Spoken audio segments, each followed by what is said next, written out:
All right, we're live. What's this say? There's a new thing up in the corner here. Going away. Oh yeah, that's right too.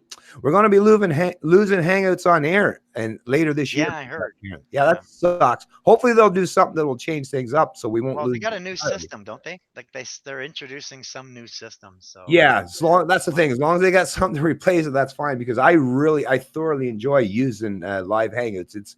It's a great way that I don't have to go in and render and edit it, and because the camera moves automatically back and forth, it's a yeah. great program for us to use. Anyways, folks, yeah. So we're live. I'm live today with Ellie, and we're going to be having. I expect we're going to have a great conversation today. I think She's someone that I've been looking forward to talk to for quite a while because as you probably realize, yeah, she's not shy. She's more than willing to vocalize what she has to say and stand firmly behind her principles and convictions. And you know what? I'm the same way. And that's one area where I'm always looking to find people to interact and engage with are people that are bold and brave enough to talk about these subjects in a manner that's nuanced, of course, but not politically correct, and at least willing to challenge the status quo. Because what we're seeing today is a lot of people feel like they're not emboldened to speak openly about things because they feel like they have to silence or suppress themselves. Even if someone else isn't doing it, they're going to silence or suppress themselves in some way because they don't feel comfortable to talk about these things. But that's why people like me and Elle are going to step up and say, no, you don't have to feel that way. You should feel comfortable in your skin, especially if you're a good, I am. decent person. You Yeah. should feel comfortable in your skin to say what you got to say and not be shy to do so. But go ahead, Ellie. Go ahead and say what you got to say. Well, thanks for having me on. I love what you did with the place. Right. And well, no, I just really am happy to be on your show. I've been watching you for quite some time, probably about 6 months now, and I've always found you very professional and very straightforward and blunt to the point, like me. And so I really enjoy your show. So it's an honor to be on Well, with thanks. you. Well, that's great because as I was saying, it's the only thing that I've ever noticed, even for myself, is what has emboldened me to speak out is watching other people do it, right? Leading by example. And I figured, hey, if I'm gonna be in that position, well, then I have to step up the plate and do the same thing. I have to place myself in those uncomfortable situations where you have to talk about things. And I've heard other people talk about this before. I think you might even mention before in your past video. I'm not sure, but is in regards to when I was growing up, politics and religion were two things that were seemingly off the radars for as far as things that you were willing or allowed to discuss. And you know what?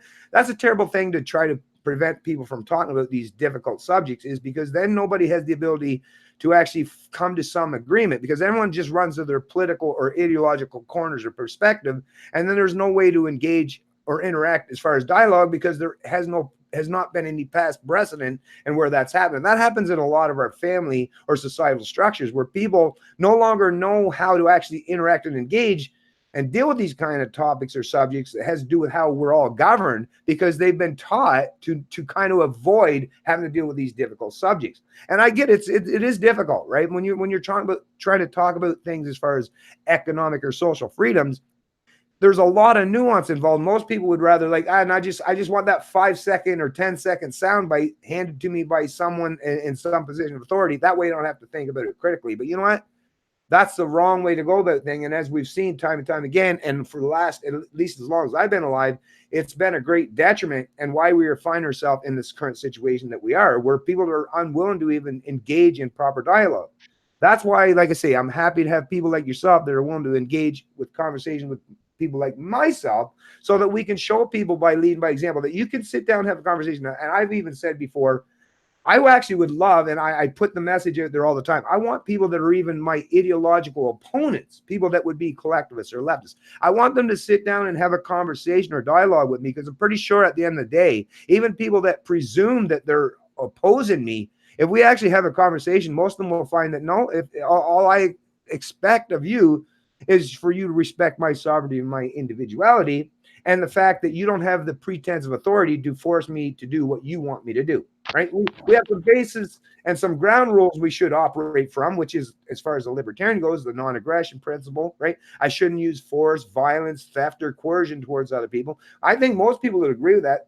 The problem is, like I say, a lot of people don't want to engage in these kind of dialogues, especially if they're collectivists, because I think they pretty much presume right from the get-go that their ideology that's been built up and has been basically the platform and the basis or the foundation for their beliefs will be quickly destroyed. And people that are worried about their belief system being destroyed are people that obviously don't actually believe fully in their own ideologies. Because if it's something that's firmly built on genuine principles and objective principles, then you have nothing to fear. So the fact that these leftists or these authoritarian collectivists are unwilling to engage in dialogue suggests to me that they know they're on the wrong side of morality and the wrong side of ethics.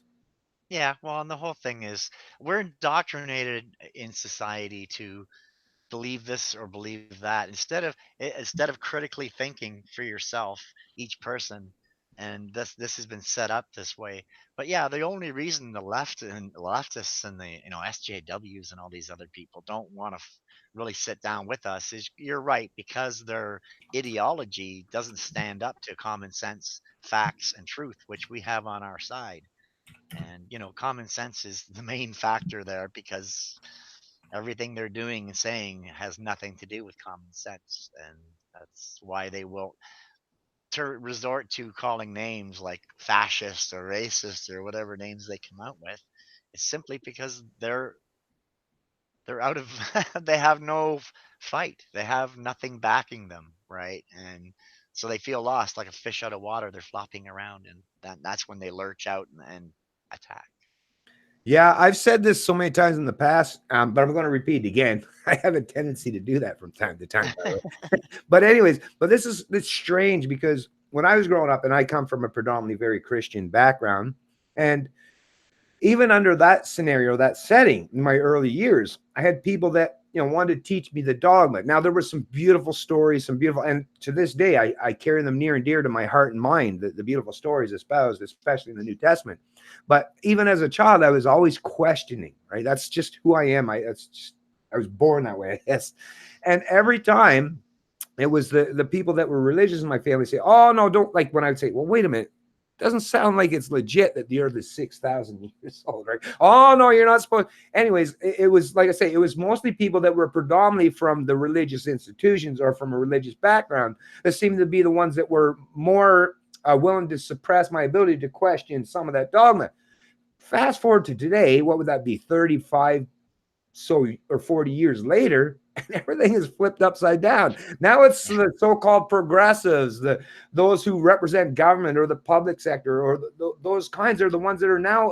It's like they've taken the place, and that goes back to, if you understand the history, even the post-Enlightenment era and post the Reformation of modern Christianity thought in regards to social and economic engagements is people are always going to look to some kind of authority, right? That's just basically, and in nature that happens as well. They're looking for some form of authority, but for humans, because it's on that ethic or moral realm, we're always looking for some external authority.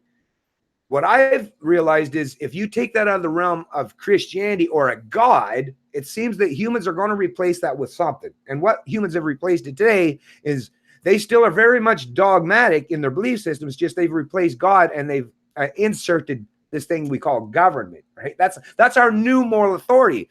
The problem that I've always had with that is, and I'm like I say, I completely reject some of the dogma of my Christian brothers and sisters in the past that tried to close my mind off to a degree. But today, what I see is, geez, at least with the understanding of Christianity and the ethics of morality, it seemed at least much more universal and consistent than today. Today, you're talking about politicians, those who represent government. And as we all know, government is a monopoly of force or violence in any geographical landmass. So you're already going against morality and ethics as the presupposition of your occupation. So to me, it's weird that humans now want to look to people that are already going against the inherent aspects of morality and look into these people as your moral or your thought leaders. That to me is a complete contradiction in terms. If you're looking at people who are already breaking the rules as far as ethics and morality to be your new moral leaders, you're in for real trouble in that case. Yeah, no, and the thing with religion itself, any religion, is that there's if you question certain things, like I would talk to the clergy and say, "Well, why is this like this?" And they're saying you're supposed to have blind faith. I don't have blind faith. I'm a critical thinker, and I want answers. I'm a mechanical person, and I need the mechanics. And my faith in God is undaunted, and I mean, it's not that I don't believe. I just can't be part. I couldn't be part of religions because they are too demanding of me, yet expect me to go on blind faith and on certain issues that I don't agree with. So I decided to be spiritual and not religious, which most people respect, because I think a lot of people are almost feeling the same way themselves, seeing the corruptions within religions, etc. But basically, yeah, we're indoctrinated in every way, and now government claims they are the new gods, and they have decided to do things like take away our sovereignty and tell us certain groups of people, mostly right now the Christian community and the conservative minded or common sense minded community, they don't have free speech anymore.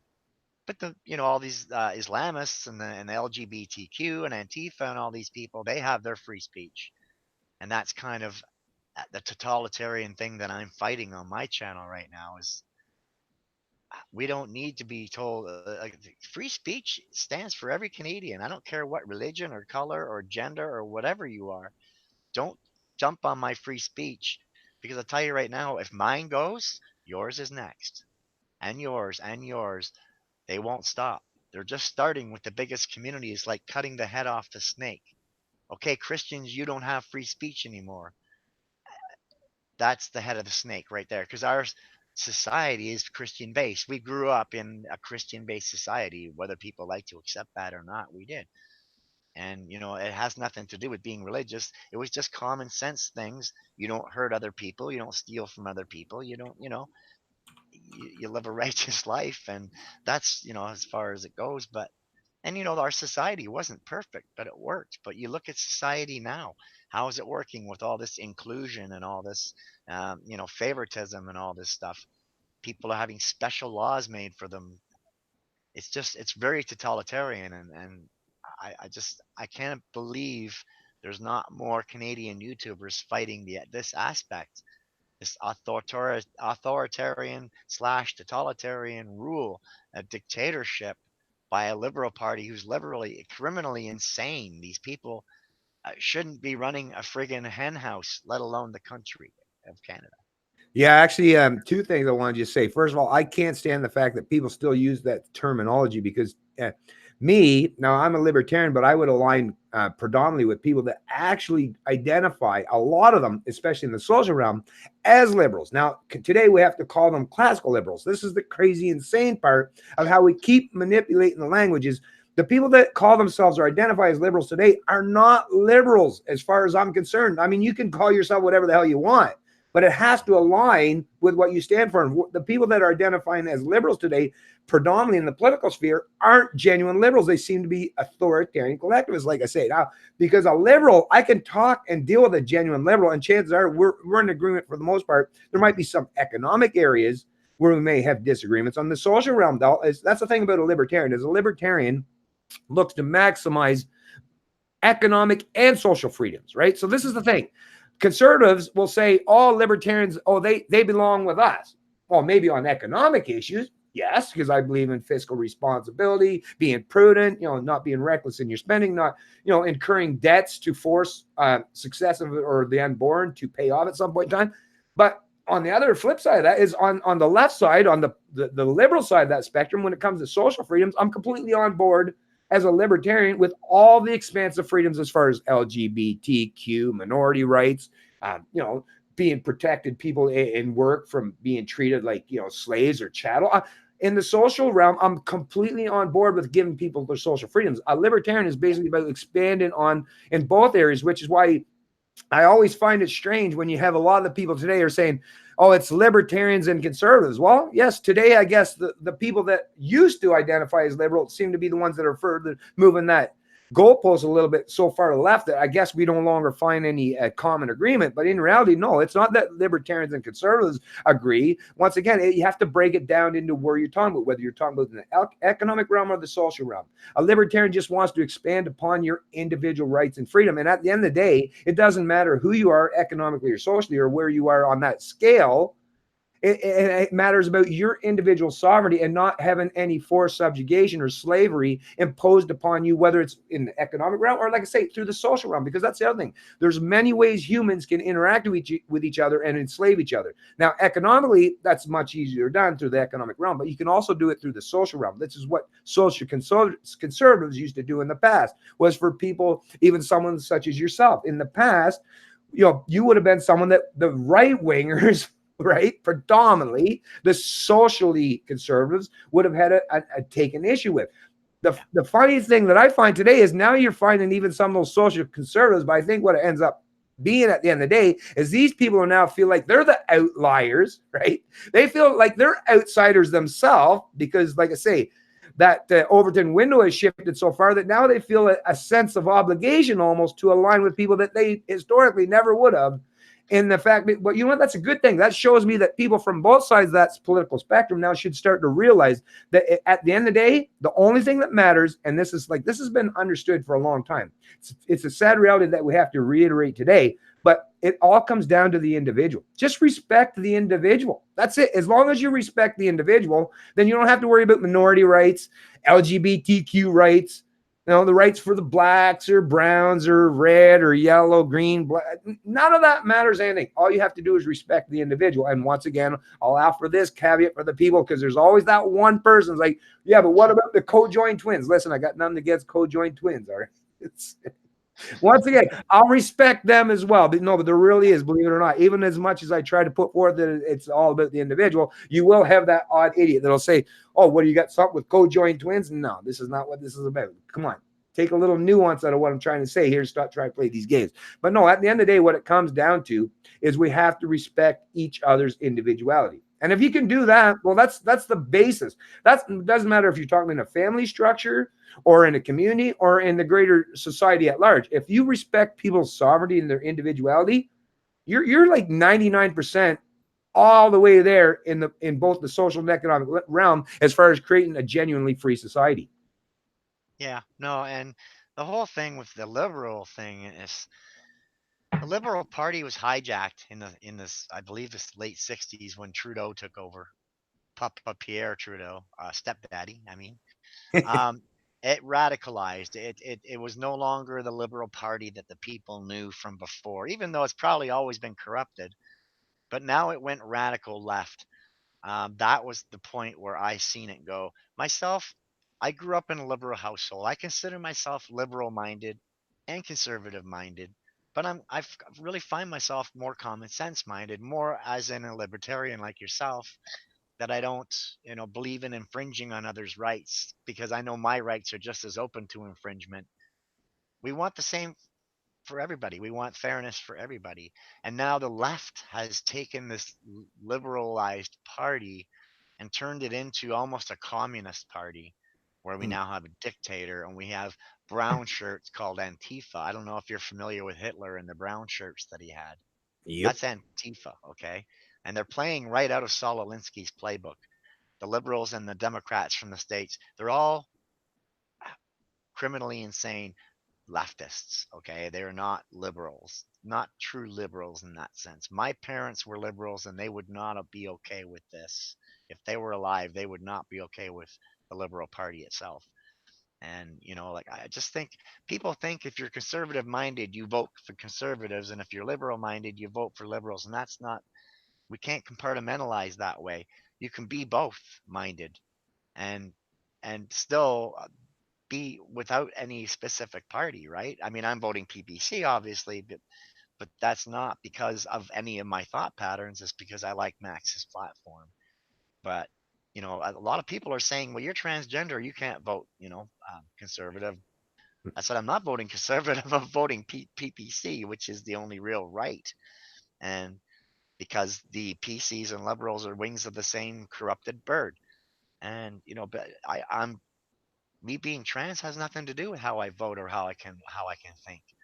And it's just so many people are shocked because Yeah. most transgenders themselves, I will admit, are snowflakes. I have a hard time with them too. I think there's a handful that have joined my page since I opened my page that think like me and they're conservative minded and liberal minded, just people, right? But there's so many that are liberal snowflakes that will vote liberal even if they're being led up the ramp to slaughter and they knew it. They would still vote liberal, okay?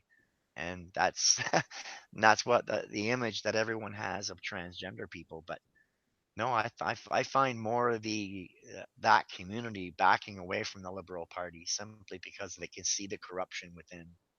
They Well, can see the isn't corruption. that the most perfect representation of authoritarian collectivism as you could ever look for? The fact that people from your own, like you would identify in your community, that would throw you under the proverbial bus for the sheer fact that you want to align with their ideology. Yet you would identify, as far as sexual connotations or any of that or gender, with a lot of these people, you would have a lot in common with the fact that they're willing to be, because, like I say, they're the people that are using that authoritarian collectivist to throw you under the bus as the individual. This is the part that Yeah, I find so hypocritical. Like this is someone, you're someone that's obviously, like I say, that's a representative of the LGBT community as well, but yet used to these be. people these people are willing to gang up and bully on you for the sheer fact that you want to align with their opinion, which tells me that these people are not actually representatives of the minority or the minority rights, because in reality, like I said, and as Ayn Rand alluded to back in her days, was it's the individual that's the smallest minority on the planet. So yes, you should respect. This is to me, it's the Hippocratic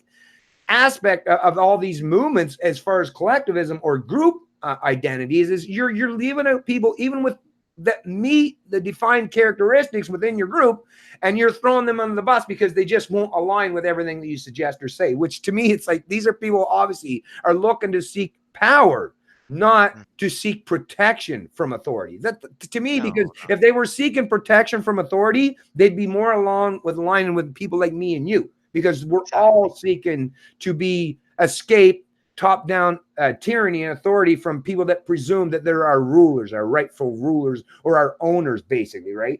In the 21st century, I mean, we don't have the same iteration of slavery, but they still seek to enslave us both mentally and physically through the redistribution efforts of the proceeds of our income and our labor. So slavery didn't necessarily go away. They just kind of tweaked it and reinvented it to fit a new kind of narrative they want to suggest. But to me, the people that are part or parcel of the LGBT community, if you want to show that you are steadfast in your principle, then you have to respect people like Elle that doesn't agree with you as far as this leftism. I understand totally. A lot of people think, oh, it's good to be part of the tribe. But you know what? It's the ones that are always willing to challenge the tribe are the ones that we have to respect. Not as mad. Some people might just be foolish. But obviously, if someone's at least willing to offer a counter narrative, if you respect the individual or if you respect minorities, at the very least, you should give them the ability and the capacity to say what they got to say, and at least respectfully engage in dialogue and push back against them, rather than just throwing them under the proverbial bus and suggesting that they're bad people just by sheer fact that they don't align with your ideology. Yeah, and it's funny, when I started my transition about just over 2 years ago, I had joined a bunch of trans groups on Facebook, thinking, make friends, 'cause with the ones around here and stuff. I think within a week or two, I just said, "You people are stupid, and I'm out of here." They correct you on everything. Like, no, what about, you can't say that, or you're going to offend the Z's and the Z's, and I'm like, you know what? I'm sorry. There's two genders. There's male and female. You're one or the other. Don't be giving me the social construct. I said, you people are screwed, and I'm out of here, and I left. So they pretty much, they and I mutually exiled me from that community. And this is why, the only trans friends I have that are common sense minded are on my page, Ellie's Place. And aside from that, I can't find any that aren't liberal, snowflake minded. Like I said, who just see, and I understand why they do. And this, I'm going to explain this to some people who may not know.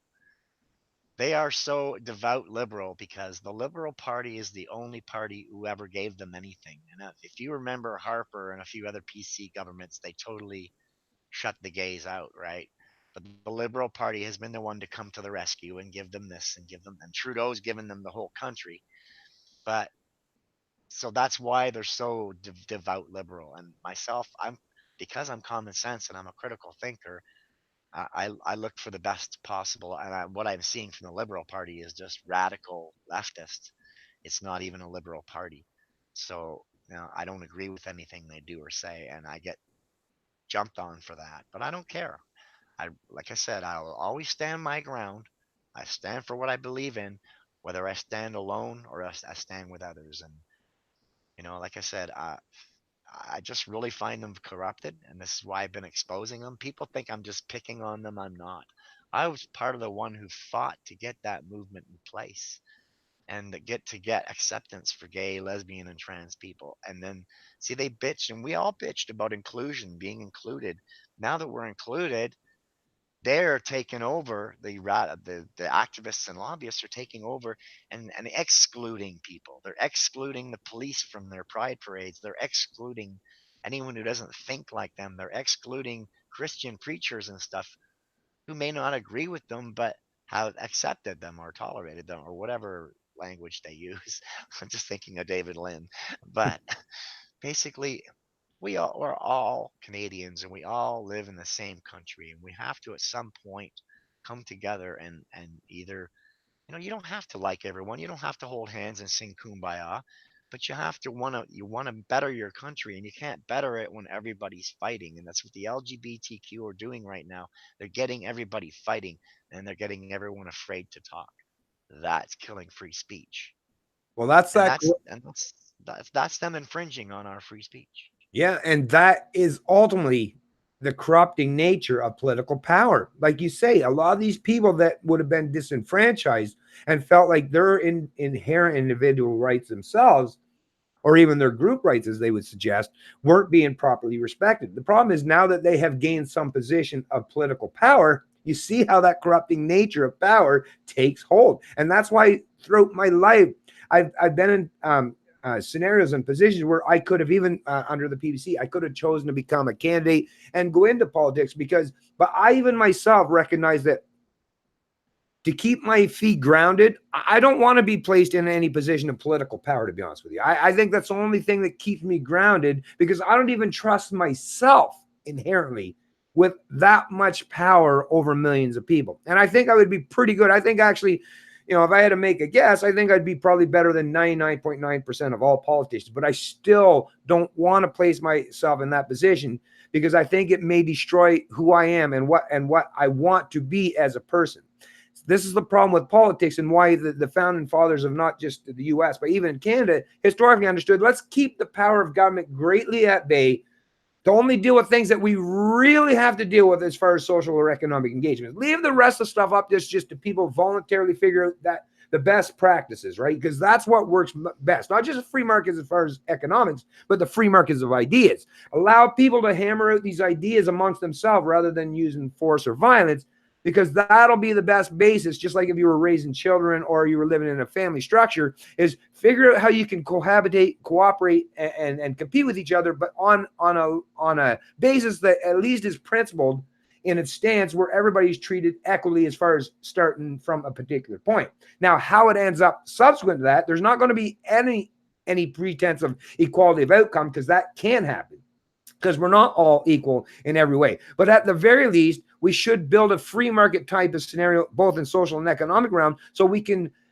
benefit. All of us can benefit from all the strengths and weaknesses that other people provide or bring to the table. Now, to me, there's some areas where, like, I'll yield to the authority of someone else that's much better in a particular venture or avenue of intellect or thought, or even in the work world. That's fine. I'm totally respectful of that.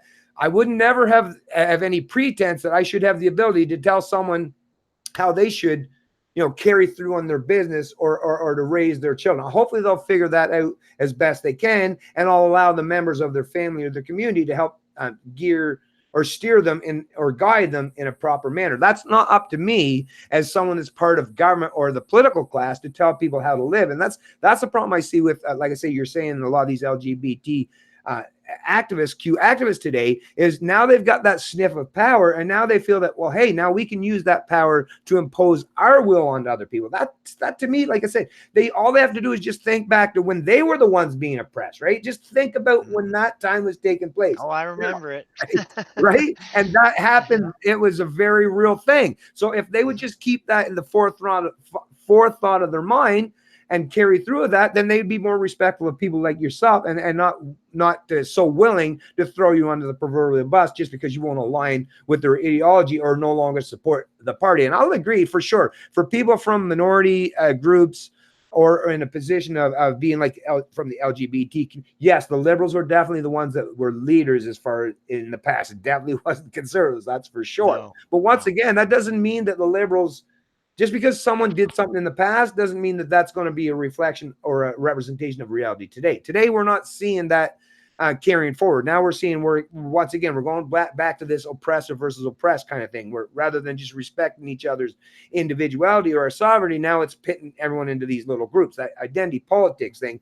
And you're seeing how destructive that is. And like I say, now it's that, I guess, that bitterness and that resentment, because a lot of these people were treated poorly by people in the past that would have identified as conservative. Now they feel like, oh, we're going to get ours. But the problem that they don't seem to take into account is they're hurting so many people that never done a damn thing. I know myself, I've never done a damn thing to anybody, or gay, straight, or any of that stuff. But you're hurting me by playing these stupid identity politics games, and not just me, but a whole lot of other people. Why you want to do that? Like I say, that's why I think libertarianism, that is truly the future. For us humans to evolve past conservatism and liberalism and this left-right paradigm and get to become adults and just respecting each other's individual sovereignty and liberty, I think that is what libertarians represent, and that is going to be the future. Well, if we can make it that way, because once again, this is a battle of the minds for the masses. But I think because we have the right ideas, the proper philosophy, and the proper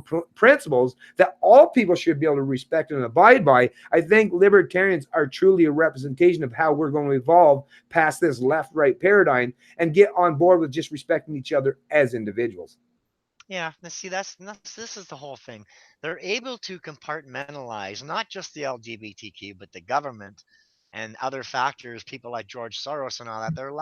They're easily compartmentalizing people because people have lost the mutual respect, and they're fighting for their own little territories, for their little groups.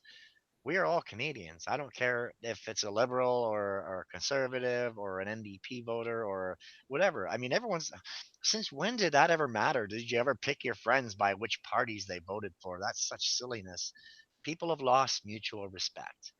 Other people respecting our free speech and our respecting their free speech, kind of thing back and forth. But they're working that with everything, and I think technology has played a large role in helping not only compartmentalize, but to segregate people and make them feel alien, and actually make them feel like victims of this or victims of that. And that's kind of crumbling our society. But you're right. I mean, the libertarian idea, thought pattern, is the only way that we're going to jump out of that left and right paradigms, because we're just going to end up with two flapping wings. We're not going to get anywhere because they're some wings of the same bird.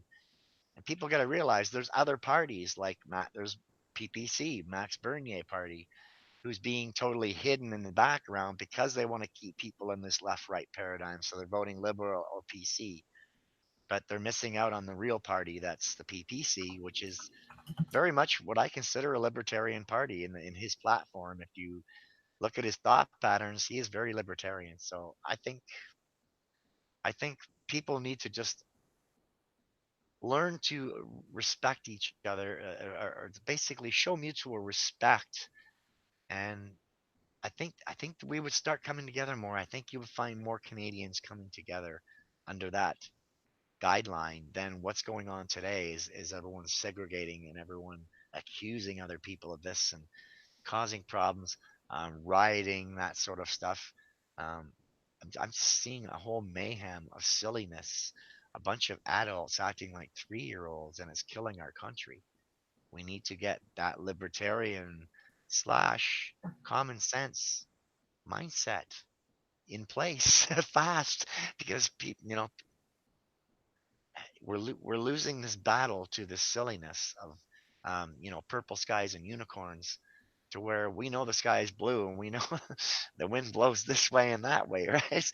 So I mean, what I'm trying to say here is that the factors that are kind of controlling the strings for everybody right now are taking advantage of just scurrying around in the hatred and the fighting.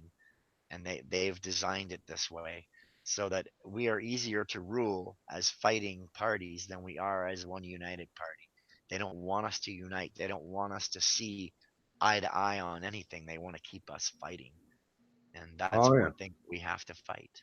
Yeah, and a united population is a detriment to collectivists and authoritarians. That's for sure. Oh yeah, for Let me just say, Elle, real quick, and I just want to cover a question because I know, like I say, my wife was saying, even though I do get hyper focused, and I hope people in the chat understand, I'm just one of those people that I do get hyper focused in my attention when I'm engaging in dialogue with someone I'm interviewing or conversing with. But Todd Thurier is someone that actually engages quite a bit on my Facebook page. I believe he's a First Nations gentleman. Anyways, he had a question for you, Al, and I'm sure that you would be quick to answer this pretty easily for him. Hey, man, I asked the guest what their opinion of teaching transgender or gay lifestyle or alternative lifestyle being taught in grade 6 and under. So I guess what Todd's asking, what do you think about as far as, teaching some of these alternative gender lifestyles, or I don't know how you would even describe it per se, but, for people that are, in very, very young, early years of their life. What is your stance on that well, particular I'm issue? really against it. I'm fine with teaching acceptance if so that they know that there's going to be some gay students or some transgender students or lesbian students. They should be have the tolerance to accept them as students instead of seeing them as gay or lesbian or bi or trans. So that aspect I agree with, but this whole sex ed program has perverted children, and now they're telling children, well, you can be a boy, or maybe you're a boy, and or maybe you're a girl, and like they're transgendering children. And Laura Tyler Thompson, Laura Lynn Tyler Thompson, and myself are both fighting this transgendering of children very vigorously because we don't stand with it. Children should be playing Barbies and with fire trucks or riding bikes or hopscotch. They should not be learning how to put condoms on big vibrators and being taught, very perverted things at very young age. They should not be encouraged to transgender. No one should make that decision until they're an adult. Actually, 21 and up kind of thing would be more when you'd be able to make a decision like that. But young kids, what they're doing is they're telling them they're transgender. And then as soon as they convince the kid they're transgender, now the parents have no say anymore. They've taken the parents' right to say away. Now they start giving them these very dangerous puberty blockers. Okay. So now the dangerous part is if this child decides a few years down the road, well, I'm not really transgender and I'm happy being who I am, and they go off that medication, they can never procreate. They're now sterile. Okay. The makers of these drugs don't know the long term effects on children. This is one big sick science experiment. Children, we don't even trust to use the stove or use power tools.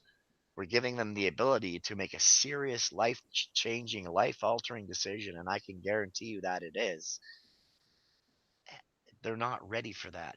They're too fluid in their thought patterns. They're very faddish. They now they like Spider-Man. Now all of a sudden they like Wonder Woman, and so I mean they're constantly changing. How do you really know they're seriously transgender before you start giving them these drugs? Look, Yeah, I waited 40 years. I found out basically I clued in when I was transgender that I was transgender when I was 17. I grew up thinking I was a freak, so I didn't know the difference. I didn't know what transgender was. It didn't exist back in the 60s, right? So but I waited 40 years to get my foot in the door to get my transition done. So what is this children's hurry to transgender when they're so young? Let them find out what it is first and what's involved in it. There's a lot more involved in it, and there's a lot of things they need to know. Not only about the drugs they're feeding them, but about the life that they're going to live afterwards. It's never going to be the same. Okay. yeah, And if they have some grandeur idea that they can just bounce back and forth, your body will be hamburger. It's not worth wait till they're 21 or over, and then let them decide at that point if they want to transgender. But this whole pushing this mindset on children really it kills me. I have 4 grandchildren going through the school system, and I'm not one's just born, but it scares me. It's because not only for my grandchildren, for your children and grandchildren, and everyone's grandchildren, grandchildren, children and grandchildren. We have to protect them. We have to protect their innocence. And you can't do that when you have teachers and counselors perverting them with sexual ideas and gender fluidity ideas and teaching them this horrid um, multi-gender agenda and multi-pronoun agenda, which is pure social construct. I just seen an article on Facebook today where a child broke down and the parents are suing the school. She could not handle all the genders and all the pronouns and everything. Like, she grew up believing there was girls and boys, right?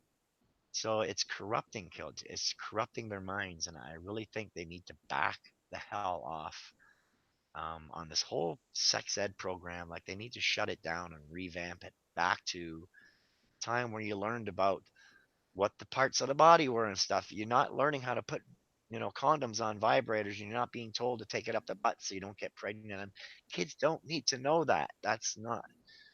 And so I'm very against it. On my channel, I've done a ton of videos, actually a dozen videos now, fighting the transgendering of children. And I will keep doing these videos because I'm against it. And I'm being scolded by people like Morgan OJ because I don't believe in that ideology. And she actually got me banned on shadow banned on Twitter. he got me shadow banned on Twitter, but that's the kind of perverted activist lobbyist who's pushing this transgendering of children as a normal thing, and it's not a normal thing. Because what's next after this program's installed? They're going to bring in pedophilia, pedosexuals, or MAPS, and they're going to try and normalize them with children. I'm telling you, I mark my words, they will do it. Okay, and this is what I'm afraid of, and this is why I was doing my Sogi 123 series, because I'm against that. That to me is leading into pedophilia. I see it happening, and it scares the hell out of me. But tell the listener, was it Todd? Yeah. Yeah, Todd, I'm totally against this, and I'm one of the few transgenders who are against it vocally on YouTube. Although I have a bunch on my page who also are against it. The core of the LGBT people are not for this, okay? They are just good people. They're just gay, lesbian, and trans people who are just trying to live their lives, but they're automatically grouped in with the lobbyists and activists who have taken over the LGBTQP movement to pervert it and make money from it. But no, there's a lot of us who are against it. Wow, beautifully said, Ellie. I mean, sorry, that was Thank you just because I couldn't agree more. That's the thing that, and really at the end of the day, what it's gonna come down to is each and every person is going to have to go through their own situation, and hopefully they've got people in their life that's going to be at least respectful of that. But I agree, when they're children, at least, and this has nothing to do with LGBTQ, even in the heterosexual world, I'd be even when I raise my children, I don't want to sexualize my children, nor do I want to protect them, because I realize that they're going to grow up in a world. They're going to learn all these things regardless. So nor would I ever want to shelter my children from things, but I also don't want to promote them as if it's something that should be done or a necessity, because once again, we're talking about children here. At least, at the very least, humans, we have enough that we have to deal with in the course of our entire lives. Whether you're gay, straight, or anywhere in between. But when it comes to children, as you alluded to, is just at least give them the chance to grow, right? Don't be scared as a parent or someone else that has an active influence in life to sit down and discuss these things, but to actively engage in basically what you're saying, like using chemical hormones or pills or physically altering their physical composition or anything that has to do with changing their composition when they're still a child. Yes, that's something that has to be really, really, really dealt with in such a serious manner, because you don't know, like you were alluded to earlier, how many of these people end up at some point in time change their mind, like you were saying. Maybe they just want to live comfortably as, someone that they identify as a he or she, but maybe they don't want to get rid of, their original plumbing. Who know? Like I say, I don't know, but I'm just saying I can't pretend to know what's going on in these children's minds, and nor do these children actually have that intellect intellectual capacity to know, and neither do the adults around them. They should at least wait until they're old enough to be in a position, just like the rest of all. Look at the historical norms we've already set up as far as precedent, not just in terms of driving or voting, and those things are much more secondary in nature as far as changing the entire composition of their sexuality. But these are things that we've all understood historically, that we should at least wait until people are at least closer to being of that adult age where they can think more critically and they've got more experience in life before you start jamming this stuff or forcing them into these kind of one size fits all approach. And that's the thing that I'm mostly concerned about is, yes, what about these young kids that may have transitioned because the parents were all excited because what, it's a new thing, right? Or they just want to, and I'm sure a lot of the parents, that's another thing too. I would never even suggest that all these parents that do these things are bad, right? They might think that they're doing the best thing for their children, but at the end of the day, if it's something that you can't you can't unwind, the onus is on you as a parent or anyone that's responsible for these young children to at least wait until that time is appropriate. That's at the end of the day. I think most of us would get to that standpoint. And this is the part where it's a nuanced conversation where it isn't black or white, right? It isn't one size fits all approach. I don't know, nor would I ever pretend to know what's best for everyone. But at the very least, yes, we should still treat children as children and respect them until they become adults. And then let them, if they might have to do something later on, then let them do what they have to do to transition and make themselves comfortable in their own skin. I believe that's a wise thing to do.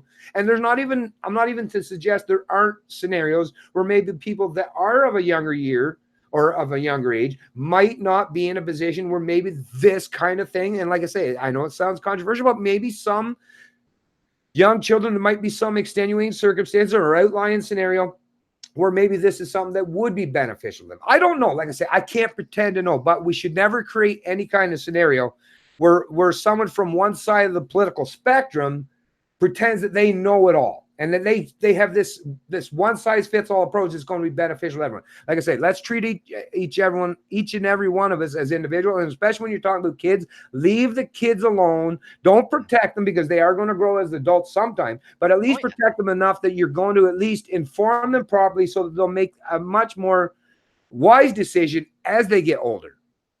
Well, two things that are really important, and I think you'll agree with me on the first here. The parents should have the chance to talk about the birds and the bees with their kids. They should be the ones to decide when their kids are ready to have that kind of conversations, not the schools.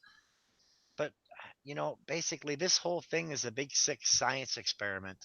And like I say, the drug makers don't know the long-term effects of the drugs on these kids. Now, understand something. Puberty is super important. Puberty, everyone should go through puberty. It decides who you are mentally, emotionally, physically, and sexually. It decides everything about your being, every aspect of your being. If you're preventing them from going through puberty, you're preventing them from becoming who they could be. And that's altering their life's course, and that's wrong. I think, like I said, they should be allowed to, if if they feel they're trans, if a boy feels he's a girl, seriously in his heart, then he should be able to basically be a girl. But it doesn't have to take puberty blockers. He can express himself without taking puberty blockers and getting ready for surgery when he needs to go. Well, she needs to go through puberty. I think puberty is an important part. And I think there's a reason why they're trying to stop kids from going through puberty is because they're trying. It's all the attack on the family unit. And you and I both know it's happening. I've discussed it in many of my videos.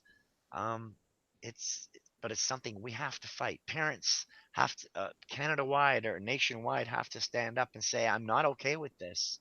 We are not okay with this." And other Canadians have to stand with them and say, "We are not okay with this either." Until that happens, it's going to get worse. And then the next level will be pedosexuals, MAPS, being introduced to school children. And that's what scares me. Yeah, well said once again, Ellie. I just wanted to mention too, because I had a couple things I had written down because I watched the video that you had put out in regards to this interview, and you were a little bit concerned about my subscribers, right? And I just want to put out, actually, I noticed even by watching, because I watched another, you were looking, the gentleman didn't end up showing up that day when you were going to do your interview. But I did see some of the people in chat. Actually, we share a lot of the same people in the chat, but even the people that we don't, I will point out, and I said this before we even went live, is because I'm a libertarian and I respect each person's individuality and their freedom and their liberty, is most of the people that follow my channel will have full respect for anybody. Like I say, it doesn't matter if you're from the minority group or LGBTQ or anyone, because at the end of the day, that's the kind of people that I want to share as part as my community. I don't really care for ideologues. I've never cared much for those people. Like I say, whether they come from the right or left. So the kind of people that follow my page, and that's why I could have been actually a lot more popular throughout the past, but I have this tendency of being blatantly honest all the time, which Yeah, I've noticed.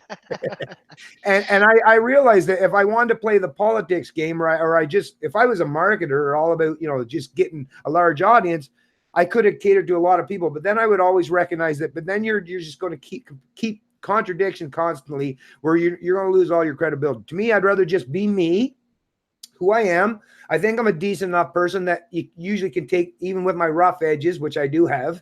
But at least if I'm consistent with who I am, I don't have to worry about some point in time in the future someone saying, "Oh, look, he's not anything." Like, I just want to be who I am, and because people respect the fact that I am who I am. Like I said, my channel does kind of grow at a snail's pace because I probably piss more people off because they'll like me today if I'm talking about something that's that they agree with. But the minute I bring something up that they don't agree with, a lot of them, they'll just turn their, but what, like I say, I'd rather be consistent rather than just be popular. And at the end of the day, consistency in terms of my morals and ethics and my principles is much more important. And like I say, because of that, I have some great, and I'm sure you have the same as well, I have some of the people that interact and engage in my chats, or even in my comment section. I mean, my goodness, I get some people like, thankfully, these people, some of them write almost like book length, novel length comments, and so well articulated and so well thought out. So I'm very much appreciative of the kind of audience that I've garnered. And like I say, that only comes as a consequence of me doing the right thing, even when I recognize that it's not popular. But the people that respect and align with that are the ones that follow me or pay attention to my videos, which is why you'll never have anything to be concerned about when you're talking about coming onto my channel. And another thing I wanted to say too, because another thing you mentioned in your video is, for sure, 100%, because you were willing and gracious enough to join me today on my channel, you better believe I'll definitely return the favor and be doing a interview with you on your channel. And then you can go in and just, whatever the hell questions you ever want to ask me, just go right to it, because I am really curious to hear a lot about what you got to say. Now, we did talk about the LGBTQ issues. I did want to ask too, though, because I'm not sure if I've heard your stance. Do you have a particular stance on the immigration issue that we're dealing with today? Yeah, I think we've gone from immigration to mass illegal migration, and that's what scares me. Simply because we don't know who they're bringing in. They're not vetted. We don't know what they're sick, if they're sick with diseases. We don't know if they're terrorists. They're just bringing millions of people into our country.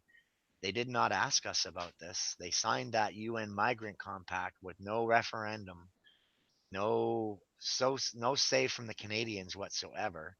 Yet they claim we did agree with it, and now we have a plethora of people who hate this country and hate our freedoms coming in here wanting to change our country. And that's what I'm afraid of. I'm not afraid of immigration.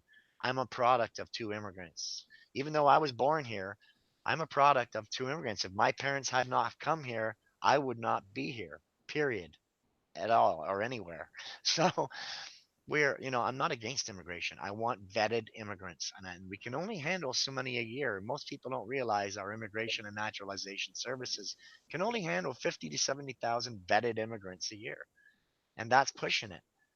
If now they're talking numbers into the 500 and a million a year, that means they're not going to be vetted at all. Basically, come on in, welcome, and do whatever you want, kind of thing. It's going to destroy Canada, and they know that. So what I would like to see is immigration get back to what it was, to where we know who's coming in. We know they're coming here to work and assimilate with our society, they can still practice their own religions and that sort of stuff. No one's saying that. But what I'm saying is that we have to get back to a common sense immigration platform. And I think Max is the closest one. He's still talking quite a few, but he's talking quite a few immigrants from all countries, not just one ideology. He wants to bring in people from everywhere who want to come here and work, be a part of our economy, be a part of our society, and assimilate. That is good with me. Okay. At first, I really wasn't high on on his number of immigration, but just give me a sec. I gotta let this dog out here. Yeah, go for it.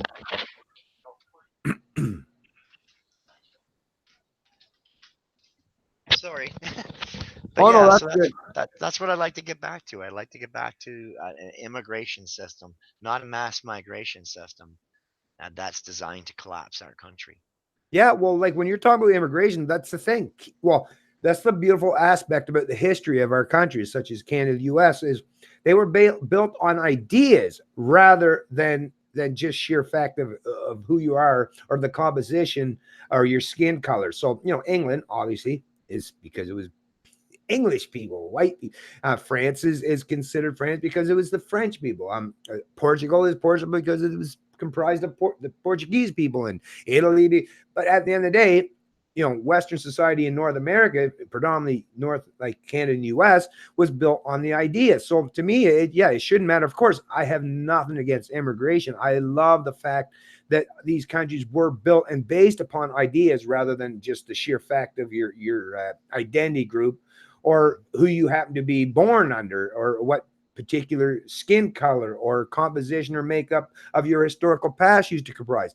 Like, I love living in a country that was supposed to be originated and based upon ideas, right? I love that concept. But today, what we're seeing is that this is no longer front and center as far as what Canada represents. Now we're hearing like Justin Trudeau basically coming out there, and a lot of people from that leftist collectivist band are basically pitting people into these tribes. Once again, oppressed versus oppressor. Where now it's, if you're part of, although even that you can see the nuance because you're not included in there, but basically it's looking at if you're feminist, LGBTQ, or a minority, well, now you're against predominantly white males or capitalists, right? It's like Yeah. it's this weird thing. It's like where you're creating all these identity groups where they should feel like they have to align with each other, but in reality, like I said, if you sat down, even people within these collective identity groups, you'd find pretty quickly that a lot of them wouldn't even agree with each other if you drilled down on things, but they feel like they have to run to their prospective tribe or their corners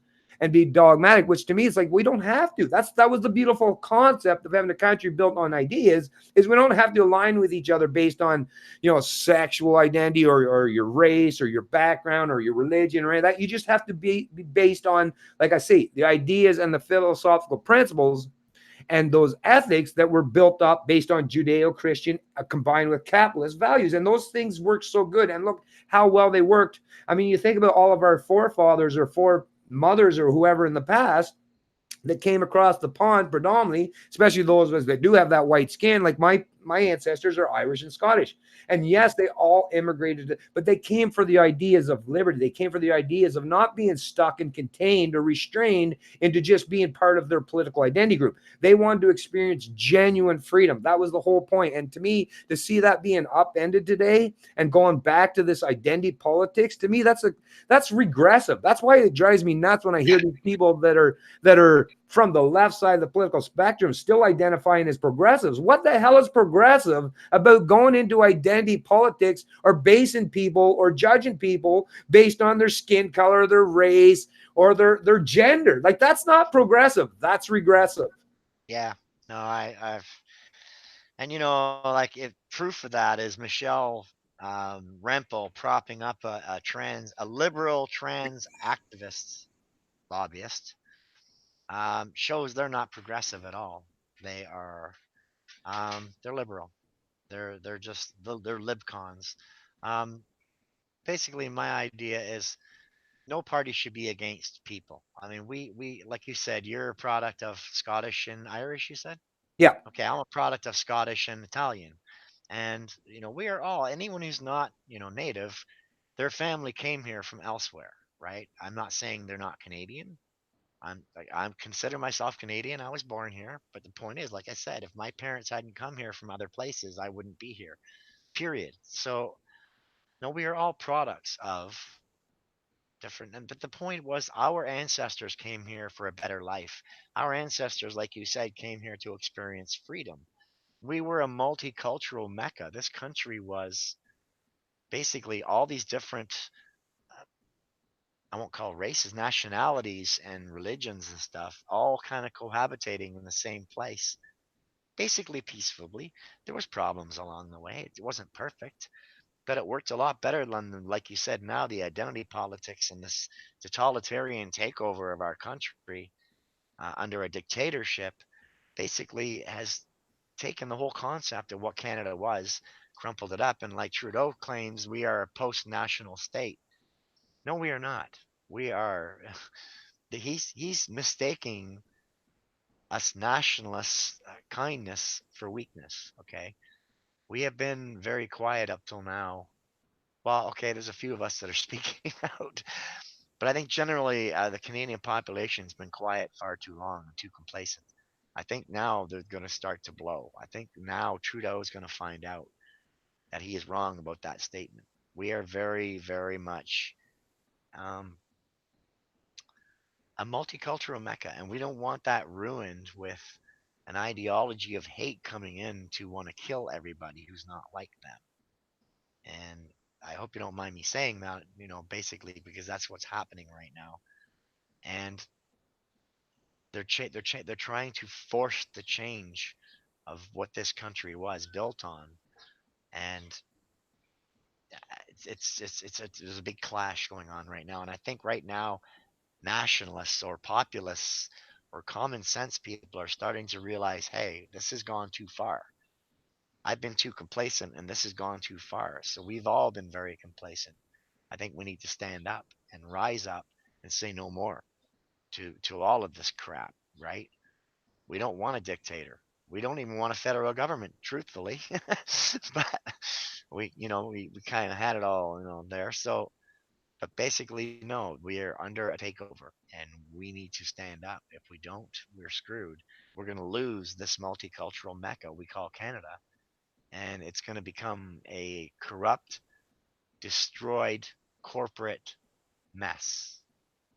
And I think, you know, uh, the whole corporate welfare system has to go. It's stupid, and it's given them the chance to take over our country and rule our country. Corporations, not even our government. Our government has nothing to do with this country. We're paying over $1 billion a year for a government who does absolutely nothing. The UN and their lobbyists and their activists or their lobbyists come in our government and decide everything. Our rules, our laws, everything is decided by them. We no longer have a country or a democracy. And this is what, people have to realize this is being taken away. You won't get it back once it's gone. Yeah. But It actually, will you know what? take. Yeah, sorry, Ali. I just wanted to just reiterate here because I know this is something that actually gets brought up and discussed by a lot of people. I just wanted to kind of emphasize the fact I hear what you're saying, but this is an area where the left and the right has a lot of arguments, and a lot of it has to do with the fact that they don't seem to have the like I said, clarity of thought and clarity of language gives people a clarity of thinking. So when you're talking about corporations, I completely agree with you. It does seem like corporations seem to have a very dominant role. But once again, even the term corporation is an act of legislation.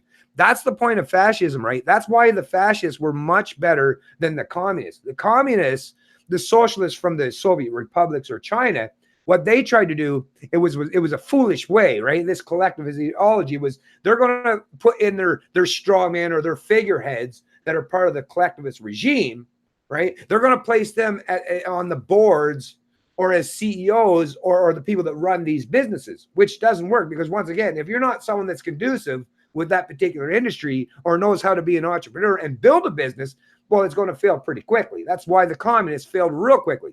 The reason why what we experience today is a different kind of collectivism, and it's basically fascism, corporatism, cronyism, is because the ruling class figured out real quickly is that kind of collectivism as far as socialism or communism. No, that fails quickly because, like I say, you're putting people figureheads in these positions that just have no right to be there. The trick with fascism is no, we're going to let the people that built these businesses or these corporations or these giant conglomerates, we're going to leave them as the figureheads. We'll just use the pretense of government as far as legislation to control how that all plays out, right? That's why the Weimar Republic, and under the Nazi regime and the National Socialists, because they were very much socialistic as well. Same with if you understand the history of Mussolini. He was a socialist. His dad was one of the biggest proponents of socialism in Italy during his time. And Mussolini wrote for many socialist publications. But what they realized, like I say early on, is no, you don't try to take over the means of productions. You just have to control how the means of production take place. Then you get that cozy relationship where now the business owner don't look at you as an adversary. Now they look at you as almost a counterpart, because they will lobby and make sure that they're going to have that kind of political favor in their to carry them forward, so that they don't have to worry about any competition entering into the marketplace. That is the problem with fascism, is it appeals to too many areas of the authoritarian collectivists and denies people the ability to point to government as the ultimate problem. But in reality, just like central banks, a central bank, people say, oh, the Federal Reserve, oh, it's private, right? Well, I mean, you can say that because that's how they wrote that up. But no, after the meetings in Jekyll Island and how that was implemented in 1913 under the U.S. Constitution, or sorry, not the Constitution, but the Legislative Act, was called the Federal Reserve Act of 1913. So even the Federal Reserve, even the fact that you have central banks, even though they consider it a private bank, it's not, because the government controls it. Like right now, because it was created as an act of legislation, they could remove it completely entirely as an act of legislation too. So at the end of the day, we always got to keep in mind, and I get it that everyone's against, a lot of people are against corporations, but once again, corporations are literally, it's a legal fiction created by an act of legislation. Same with central banks. So as much as the government likes to sit back and pretend that they're the ones that, hey, we're not doing everything, it's these corporate and all, the government, the people, the politicians, or the corporate lobbyists figured out a way to kind of trick. It's kind of a sleight of hand. So they're like, oh, now that you can just look and people can be mad at the corporations. But at the end of the day, you wouldn't find too many of these corporations or these banksters that would be willing to do what they're willing to do if their bottom line, if their paycheck, if their yacht, if their car, if their Mercedes or their Bentley was on the line. Like I say, if you put actual liability in the hands of these people that run the corporations, well, you'd be in a much better, which is what the free market represents, right? But the government basically allowed corporations or these corporate class type folks, or these fascists basically, to be able to skirt or prevent from being held accountable. And I mean, look at the crash of 2008. How many of the banks, all the US banks, they bailed them out. Canada, even Canadians, I have to keep reporting this time and time again, because Canadians to this day, this is what? I think it was first reported in 2012 in Canada. So this is 7 years after the fact. I still have to remind Canadians that no, all of our banks were bailed out. And how they were bailed out was through government.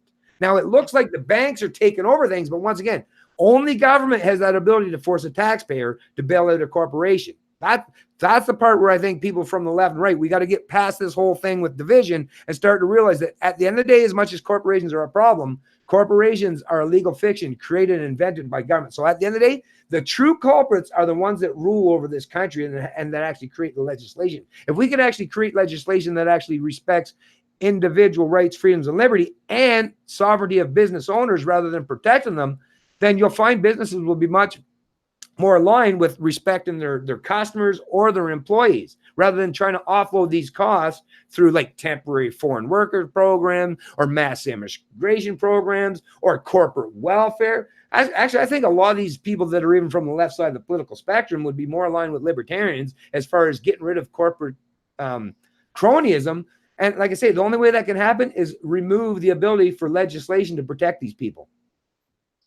Yeah, no, and see what I found is, and the reason I feel that way about corporations is because they are the fingertips of the elites. The elites who basically put the UN in place to act as a legal body to control the planet.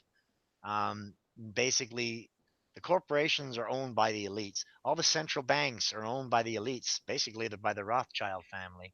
So it all kind of it's like they are just fingertips, but they are the controlling fingertips.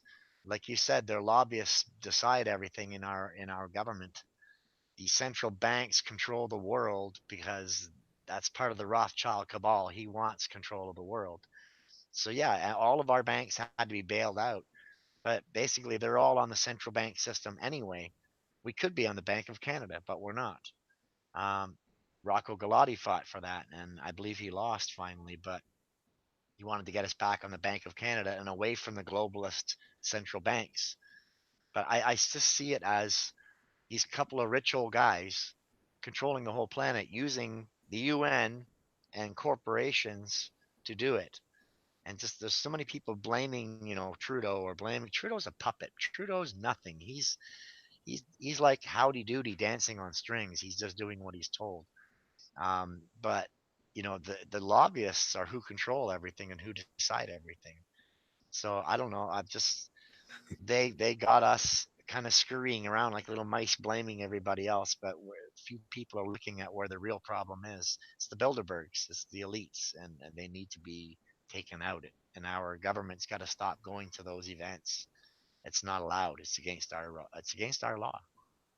Right. And But we always just, like I say, and I agree with you, Ellie, but I just got to say, we just always got to keep in mind, because it's psychological, right? No Canadian or American or anyone in Western society believes that, let's say, because Walmart's a corporation. Nobody, not one of us, fortunately, because we haven't been fully indoctrinated in that. We're not Germans living under the Nazi regime. But no one in Canada would believe that Walmart or Canadian Tire has any authority over your political decisions or your social economic life.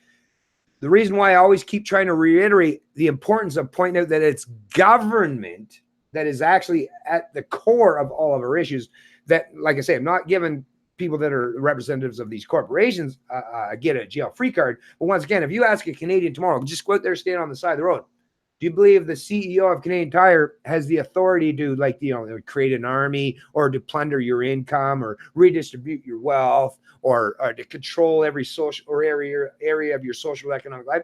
Everyone would say, in Canada, would say no, because at least, like I say, the dogma that we're taught is still very much in the hands of government, not corporations. Like I say, Canada still at least kept that separation to a certain degree, and the Americans did an even better job between the state and the economy. So at least Canadians are not fully inundated or indoctrinated in the belief that corporatism is part of a representation of the ruling class. Although at the end of the day, they are very much part and parcel of the ruling class. The difference is, if you think about it, what do people believe in their psychology? They believe that the government is the one that has this authority to dictate their social or economic engagements or interactions. So once again, because to me, if you're going to try to break people free from their indoctrinated stupor, you have to deal with what are they indoctrinated into, and it's the religion of the state.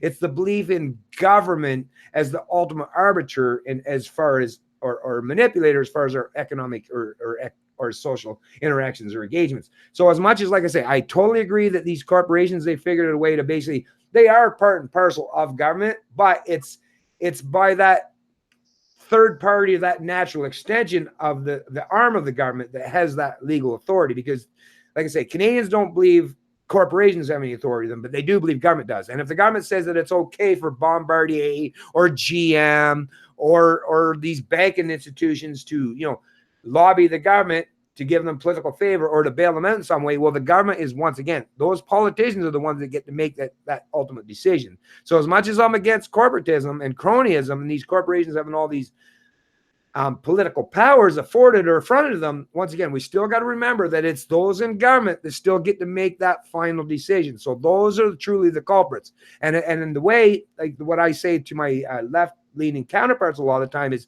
if you're anti-corporatist, if you're anti-cronyism, then you have to be anti-big government. Because without government, like I say, these companies, these corporations, they would have no will or no capacity or any power to do anything. Even as far as like suppressing wages. Try to get, like, if a private corporation tried to have to offload all the cost, or had to incur the cost of going all around the world to find immigrants to bring to this country to supplement or reduce the wages or suppress the wages of the domestic Canadians in our country, that the cost, the expenditures they would incur, they find it rather quickly. It's like, it's not worth it. But because government can help them as far as paying for most of those costs by this wealth redistributive model that we live under, because it's the government that's bringing them here. It's those that work for government that are running them through the system and giving them up to 4 years now of free housing in this country. The corporations aren't the one, like I say, they're getting to benefit as a consequence, but they're not have to invest all the initial costs up front. Government is the one that's doing all the initial upfront costing, and that is, government doesn't provide anything. They're not a profitable business. So anything that the government's providing to these corporations as far as economic benefit is coming from you or I. So they're basically forcing you and I and everyone else in Canada to compete or to pay for our competition. Like, what kind of scenario would that ever make sense where if I'm going to compete with someone where I got to pay for them so they got a leg up over me? That would never happen no way under any kind of free market scenario would I ever be forced to pay for or subsidize my competition. That just wouldn't make sense. Yeah, and you got to realize that if you look at our structure, okay, and I'm excluding Canadian Tire from this because they would never get a bailout from the government, but I'm talking all the corporations like the Canadian Bullshit Corporation. And, can I just say one thing real quick, Ellie? Sorry for interrupting you real quick because my wife said you got to stay on top of the super chat. Sorry. It's just Pastor Nancy Mercier donated $25 and said, "Blessed be." Thank you very much, Pastor Nancy Mercier. She's a PPC supporter. Yeah. She's a great lady. I'm sure you know of her as well. But I just like to say, whenever someone comes up with a super chat, someone that's willing to donate some money, I have to step up. And sorry for interrupting you, Ali, but the wife said, make sure you do that and stay on top of it because you should do that. So yeah, thank you very much, Nancy. I really appreciate that. Sorry, Ellie, go ahead with what you were thinking. Basically, I'm just saying, if you look at it, it's all these big corporations that are getting the big money bailouts are called corporate welfare, but basically those are all owned by the elitists. Okay, and this is what you got to realize. It's set up that way, and that's done through the lobbyists. But you're right in a sense. The government is responsible. The government were the ones that sold us out to this system. And they continue to be puppets for this system. And they're all to blame, but they're all to blame in one, simply because they are part of the elitist system, and we need to fight that elitist system. Canadians need to wake up. It's time. It's hard to wake people up, and it's hard to tell them the truth because they look at you and think, are you a friggin' idiot? Like, did you just watch too much X-Files or what? But it's like, no, this is happening. This is really happening, and people need to wake up because this is what my channel is basically about, is trying to wake people up. I have woke some up. I'm sure you have, but the corporations own the world because the elites own the corporations. The elites own the world. So basically, you can blame the government people, but they're puppets. They're just told what to do by the elites, and they do it. They find a way to do it. This whole LGBT takeover and the whole Antifa takeover, all these things are organized by the elites, i.e. George Soros, to disrupt our society, to prepare for the new money system. But we can get into that at a different time. But there's a new money system coming in. And it involves no cash. It means you're never going to have the privacy of spending money again without someone knowing who you spent it on or what you spent it on. So, that's what it's all boiling down to.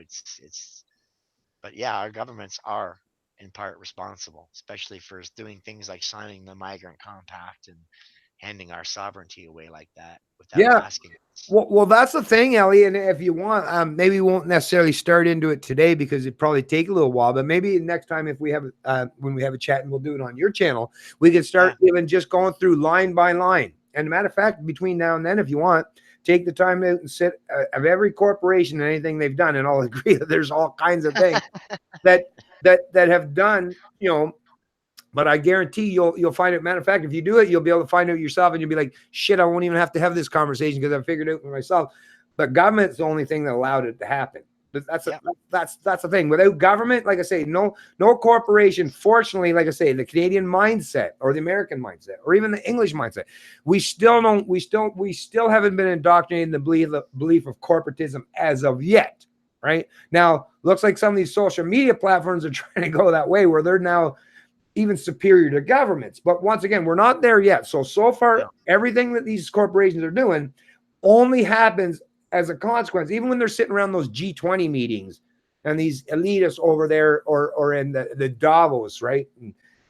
But everything they do, sure, they can come up with all kinds of ideas, but they know they have no power to do anything. What they need is government to implement legislation to make that shit force the people. Because like I say, government is the new God. So you need God to write the commandments, right? To write the rules. So they need government to write the rules, and they need the monetary system, which once again, central banks, which is a fiction created by government once again to align with this stuff. And that's the thing with the economic crash of 2008 is central banks around the world realize that they all have to come together, because the minute anyone steps outside the bounds, well, either you have to have a gold standard, which will destroy the currencies of all these other central banking institutions around the world. And they don't want to do that, like I say, because they realize if that happens, now we are into World War III territories. So what they've done instead is it's a conglomerate and a concerted effort of all the central banks to depreciate and devalue our currency, but at least on a level that's conducive with aligning with each other. So if Japan devalues their currency, right, then the only way that that's going to work is if every other central bank does it, at least in a valuation that keeps at least that comparison as far as market equitability, equality in proper constructive nature, because they realize that if one country around the world, like if US didn't have a central bank and it was still backed by gold, why would you ever hold any dollar, like a renminbi or a yuan or a peso, or everyone would be all in 100% in the US dollar. But because after 1971, once Nixon took the world's reserve currency, which is the US dollar, once they took that off the gold backing, well, now it's completely fiat. Now all the governments around the world and all the central banks, now it's completely by fiat decree, whatever the government decides. But once again, if let's say the Bank of Japan decides they want to devalue the currency, and they've done that through the 90s and the 2000s, but then they've seen how detrimental that was to their economy, because all these other central bankers around the world were benefiting as a consequence of them devaluing their currency, and everyone was fleeing to other currencies as a safe haven or a value or some way to store their income or preserve the productive nature of everything they built up. But now we're seeing that depreciation happen in every currency. Even if you have a greenback, even if you have a US dollar today, it's still going to be devalued. Even if you put it in a banking institution, historically, 40s, 50s, and 60s, you put money in a banking institution, you knew that the interest rate was always going to be higher than the inflation rate, so that you would always see an actual genuine return on your savings. So, if the interest rate was 5% and inflation was 3%, you got a 2% return year over year. So you've seen an added benefit for saving your money. Today, everything's flipped upside down. In Japan, the central bank of Japan, actually, they went into negative territory. Where there for a while, they were actually, if you went to stash your money in a bank, or if you were one of these corporations borrowing from the central bank, well, you had to pay. Not only did you not have to pay back, but the central bank had to pay you for borrowing money from them. That completely upended the apple cart as far as how macroeconomics is even starting to, or even supposed to work, which is why, like I say, they've all had to sit around these round tables and figure out, well, how are we going to compete this system humming and going along without destroying one particular country's economy entirely? Because that's what will happen the minute one of them get out of step. And that's why I believe in the Chinese. The Chinese actually are very, very competitive right now with the US. And if they ever get to the point, or any country around the world gets to the point where they can back their currency with a tangible commodity that can't be manipulated, then every currency around the world will see how much the devaluation genuinely took place. Because, well, as you already know, today, without the military backing, even the US dollar has lost about 97% of its purchasing power from 1913 till today. Think about how little your dollar would be without 7 giant fleets and 700 plus military bases around the world. Without all that back in the currency, it wouldn't be worth shit at this point in time. So we're living in a speculative world in the economic realm as far as fiat currencies. And the only thing that we can hope for is an adoptive of some kind. And I don't want to come from China or Japan or any other country. I want the U.S. to get back to market fundamentals and stop devaluing and depreciating currencies to raise to this lowest common denominator, which is why I think Trump is saying that we got to get back to trading with partners that are at least on an equal level as far as interactions, as far as economics and wages, right? Because if we're trying to compete with countries around the world that have wages that are like 100 times less than what we compensate our own people, well, that's a manipulation that nobody can sustain for long periods of time. If we're going to interact and engage with people economically around the world, then they have to at least be on a level that they respect that kind of valuation and the kind of currency that provides with respect in people's productive labor and their productive values and what they bring to the table. Yeah, and you were saying about China. Well, they're a paper tiger, but Trump is actually bringing back the gold standard, and I think that will be the best thing for America. I wish we could do the same. Our silver was sold off. The last of it was sold off by Harper when he was in. So our currency is basically worthless. It's not even worth the money it's paper it's printed on. But you're right. It's all this big money system that's been created, and now everything fluctuates together. But I gotta wonder what's going to happen once Trump gets the currency backed by gold. How that's going to change everything with all these paper tigers like China. China is most of their wealth is owed to them. They don't really have cash. Okay, most of their wealth is in debts, and basically in debts to the mostly in the West. So it's going to be interesting how it plays out. But yeah, no, it's one big complicated system, and we can get into that once when I'll have you on my channel. Yeah, I think we'll delve into that a lot deeper. Yeah, exactly. We But won't I get too. but I think we really, I would just like to get back to the old system where we had our own banks with their own money that, actually was worth something. I don't know. I would like to see a government like probably Max Bernier to turn our economy around by starting to get gold backed or get silver backed again. Like Trump's doing with the US. And, I could see that happening. I could really see that happening. Yeah, well, it just once again, it comes back to actually, having free and fair trade. You have to deal with people just like you would do in your own personal life. You would want to deal with people that want to treat you fair and equitably. If you deal with people that want to manipulate or trick or convince you that what your value is worth is not even conducive with what would be considered historical norms, because that's what's happening around the world today. Is people's value and their labor and all that they produce is not being properly rewarded and compensated. So that's the thing. Today, no one even has a genuine understanding of what market valuations should entail, because we're not living under a free market system. So it's also manipulated. People don't even truly know how to think critically about our economic system, because they're functioning in an environment that is not reflective of respecting each other as far as what we bring to the table. I mean, I know myself, even in the construction trade that I work in now, I was making close to only within a few dollars less in 1990s, like 91, 92. I was making only a couple, two, three, well, I guess $4 at one point difference. But if you think about the cost of everything, the roof I pay over my head today is 3 times the cost it was in the 1990s, at least. Gas, I remember back in the 1990s, I could go to the gas station Monday to Thursday, and it was 39.9 cents a liter in Toronto. On the weekends, they'd bump it up to 42 or 43 cents a liter. But look at what you're talking about today. Now you're looking like, once again, tripling the prices of everything. Look at the cost of our food. I mean, our purchasing power is being so greatly eroded. And the only thing we're given as compensation is the fact that we can go out and buy a lot of expendable Chinese goods. Now, I do appreciate the fact that we have access to those goods.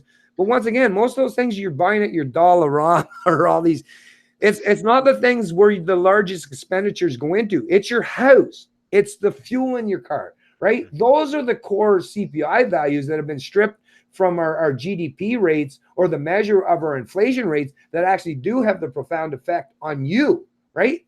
Your rent and the gas that goes in your car, or the price of your car, or the food that you need to sustain yourself. Those are staples that every human being needs, like a roof over the head, fuel, and which is food, or to get you to for transportation. Those are definitely prerequisites and requirements to even live and sustain yourself in modern societies. Yet most of the time when you're talking about inflation rates, they've stripped that out of how you measure. So when they say Canada's inflation rate was only 1.8%, well, that's because they haven't included full food, fuel, or your housing. Well, if you stripped all that out, yeah, I guess, if those earbuds that you bought at Dollarama didn't go up this year, well, I guess our inflation rate's doing great. But what the hell does that really mean for you personally, right? That doesn't mean a whole lot, because your rent's gone up a whole lot, your food price has gone up a whole lot, and that gas you're sticking in your car to get the hell to work has gone up a whole lot. So once again, they're completely manipulating people to think that, oh no, inflation is fine, right? But yet they always talk about but it's not. Inflation is actually rampant to the point where they're destroying the purchasing power of all that hard work and effort we put in. And look at how much more creative and productive we are today as we were to, let's say, 100 years ago. We should all be living like kings and queens if we were respected, and what we actually provide in society we're actually properly compensated for. We'd all be living like kings and queens. But because they recognize that, well, they feel that they can plunder us continuously and redistribute that and give that out to someone else and benefit on the back end of that, rather than allowing us to keep and sustain that, where we can distribute how we see fit. If I was wealthy, I would still want to redistribute my wealth, but I would actually be the one that get to make that decision rather than some central planner, right? Yeah, exactly. Yeah, I totally agree. It's like I said, it's one large complicated system. But the average Canadian has no clue what's going on. They're being misled. They're being lied to and played off. And basically, like I said, if we can get the right people in power, we can make change. But right now, as we're living under a corporatocracy, I think they call it. And that's just the way it is. I mean, look at the cost of hydro. I mean, look at the cost of natural gas to heat your home. Look at the price of propane. Look at the price of diesel. Diesel used to be like 30% of what gasoline costs, and now it costs more than gasoline. Why? Because trucks use it, and trucks ship things to us. you know, and this is all done by design, and this is what people aren't grasping. But it's a system that can be eliminated if enough people would stand up against it. But the problem is, so many people are being lied to by the MSM, the Canadian bullshit media, that they just believe what they're told, and they don't. I tell people, if you want news, go to the internet. Oh no, if it's on the internet, it's got to be fake. No, oh, it's only fake if you don't know how to tell the difference between fake and real. It's all there, just like you're not going to get anything real off MSM. So people are being lied to, manipulated, and they're just believing whatever sounds good to them. Like you said, yeah, inflation's good. People who think that were probably back in the 50s when it was good, a little bit, but no, it's and like you said about dollar stores, I mean, try and find a dollar store that has anything for $1 anymore. Like, even they're not a bargain. You know what I mean? Those earbuds are now like $5, so it's a $5 store. It's not a $1 store anymore. That's just, but people Yeah. don't. They just they're blind to it. So sometimes it's almost better to be blissfully blind and not know. Just some Yeah. days I pull my hair out. Well, It's what's just funny? I started another job this year with another gentleman that's into blowing insulation. That stuff you blow insulation in oh yeah. the house and stuff. Anyways, and when we were settling out how I wanted to be compensated, I love doing this just because I love to get people thinking. Like, even someone I've only just newly met, I still didn't even have the job, but I just jokingly with them. What were you looking for compensation? I love bringing this up, like I say, just to get people thinking, if nothing more. Is I said, well, I take $1.25 an hour, but only if you'll pay me in quarters that were minted prior to 1966. And the person obviously thought it was like, what? Anyways, and then I get in the conversation. But the reason why I do that is to get people thinking about how much our currencies under the fiat system have greatly devalued. If you take 5 quarters, that's roughly equivalent to an ounce of silver. And an ounce of silver, I haven't checked lately, but it's usually roughly around $18 to $20 per ounce is Yeah. usually what the going cost is, which just goes to show you how greatly devalued our currency is I could make $1.25 as long as I had the ability to convert those silver coins into genuine dollars as a reflection of that retention of the value of silver. Because like I say, commodities actually do retain their purchasing power, just like gold. Look at gold now. It almost reached $1,400 last week. It just barely just about reached that precipice. Think about it, back in the early 1900s, you could buy an ounce of gold while the US dollar, a $20 bill, was convertible to an ounce of gold. Now it's worth $1,400, right? Why? Why is that? Because obviously, in comparison and contrast to the US dollar, look at how much that piece of paper has been devalued in comparison and contrast to that same ounce of gold.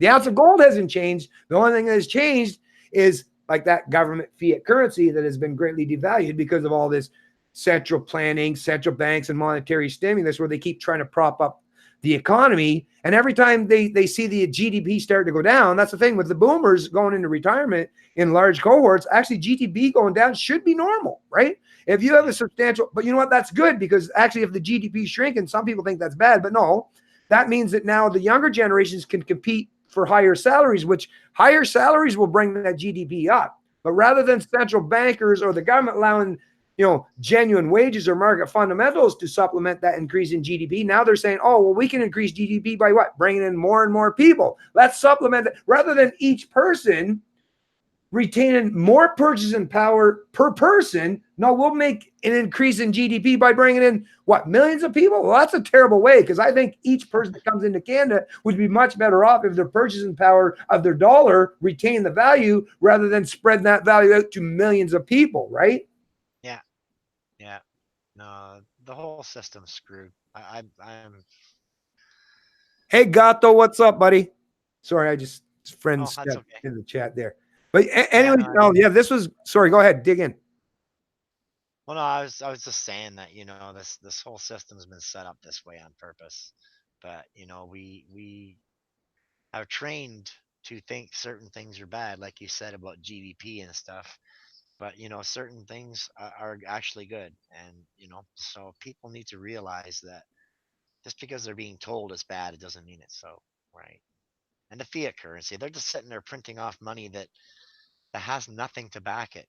So basically, it's useless. And the states were doing it really badly, and it's just basically, like I said, the money's not worth the paper it's printed on until it's got something backing it. And promises of oil that we can't move right now because we have no pipelines going is not going to do our economy any good. And that's basically, once our silver was sold off, that's all we had to back our currency was promises of oil.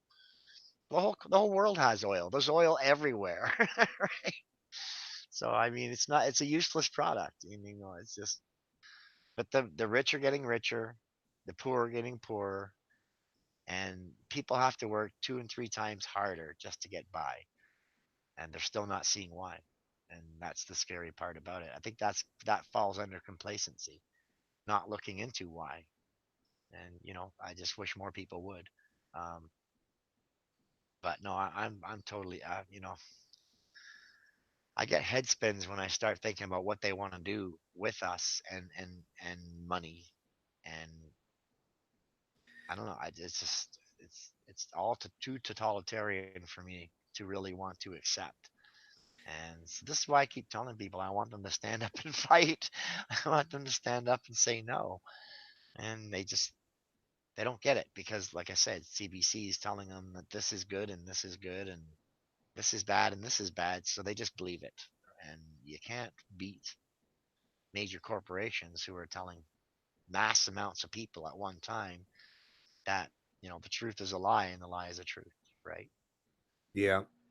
Now, I know, I realize too, even when I get in economics, that's usually when I lose a lot of people, because that's just not something that most, especially macroeconomics, personal finances, some people are fairly decent at it, but macroeconomics is just something we're not ever taught in school. And that's for a reason, right? So Yeah. I'll try to avoid that actually for now, because I'll deal with that even in my own videos. Because like I say, I get that when you get into that, it's an area and a topic and subject where people are like, Usually a lot of times that's those the videos I get the least amount of views because they don't know where to turn. They don't know. They're confused and confounded because, like you said, it's been manipulated to the point where people don't even know where to think about these things kind of critically. So I'll try to move away from that aspect of it. But I just Well, wanted to say, just know that I know about the basics, but all the economics and all this, I just really I haven't educated myself on it because to me it's all just is corporatocracy, and it's too complicated for my mind. I'll just go.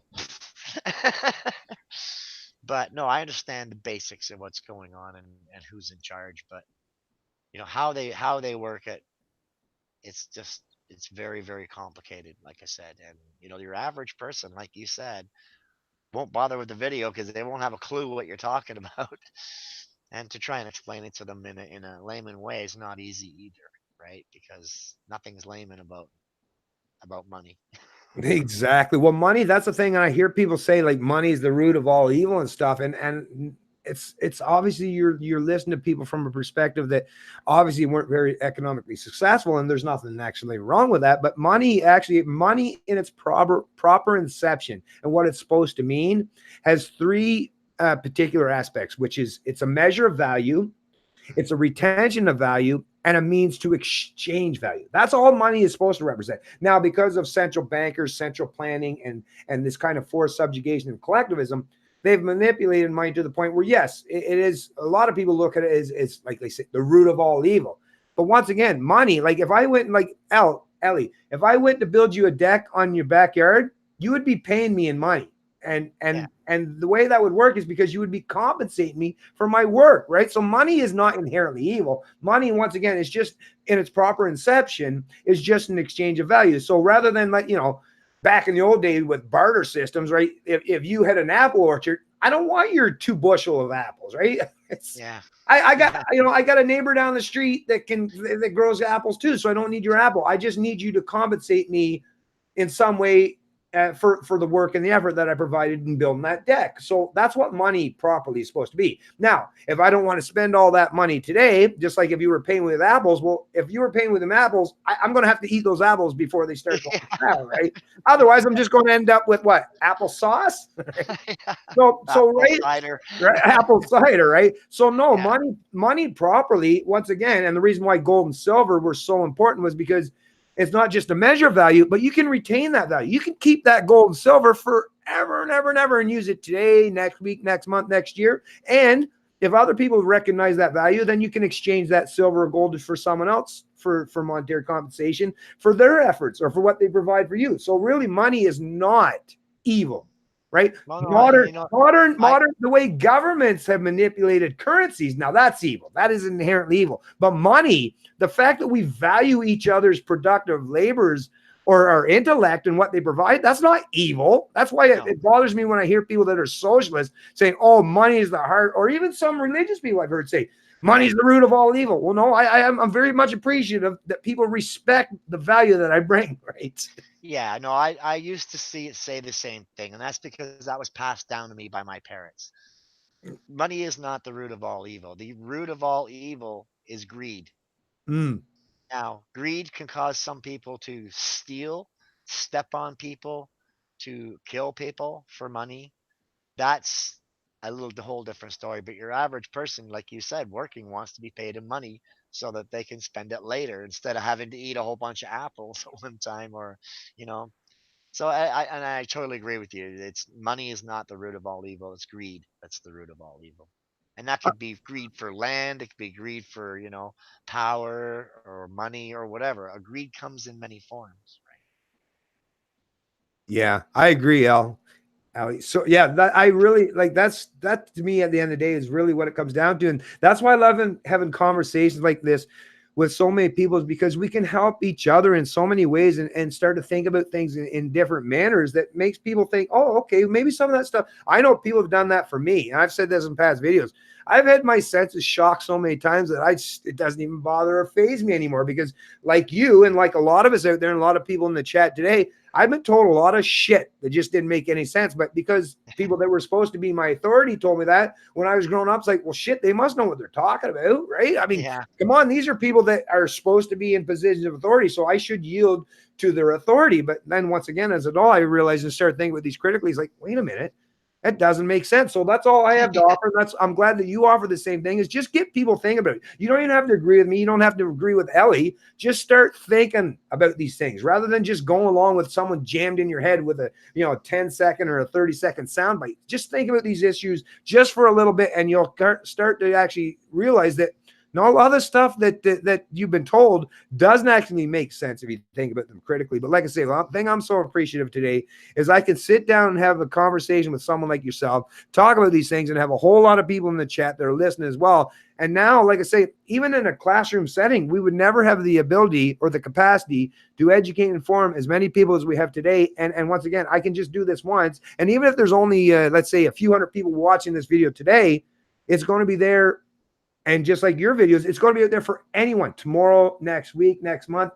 So that information is freely available to them for the most part. Even if they have to pay some small amount, at least that information is available to them so they can learn and start to think about these issues critically. So I'm very, very thankful to have people like yourself and people like me that are out there at least getting people and challenging their intellect so that they're thinking about these issues critically. Because like I said, I don't pretend that I know all the answers. I sure shit don't.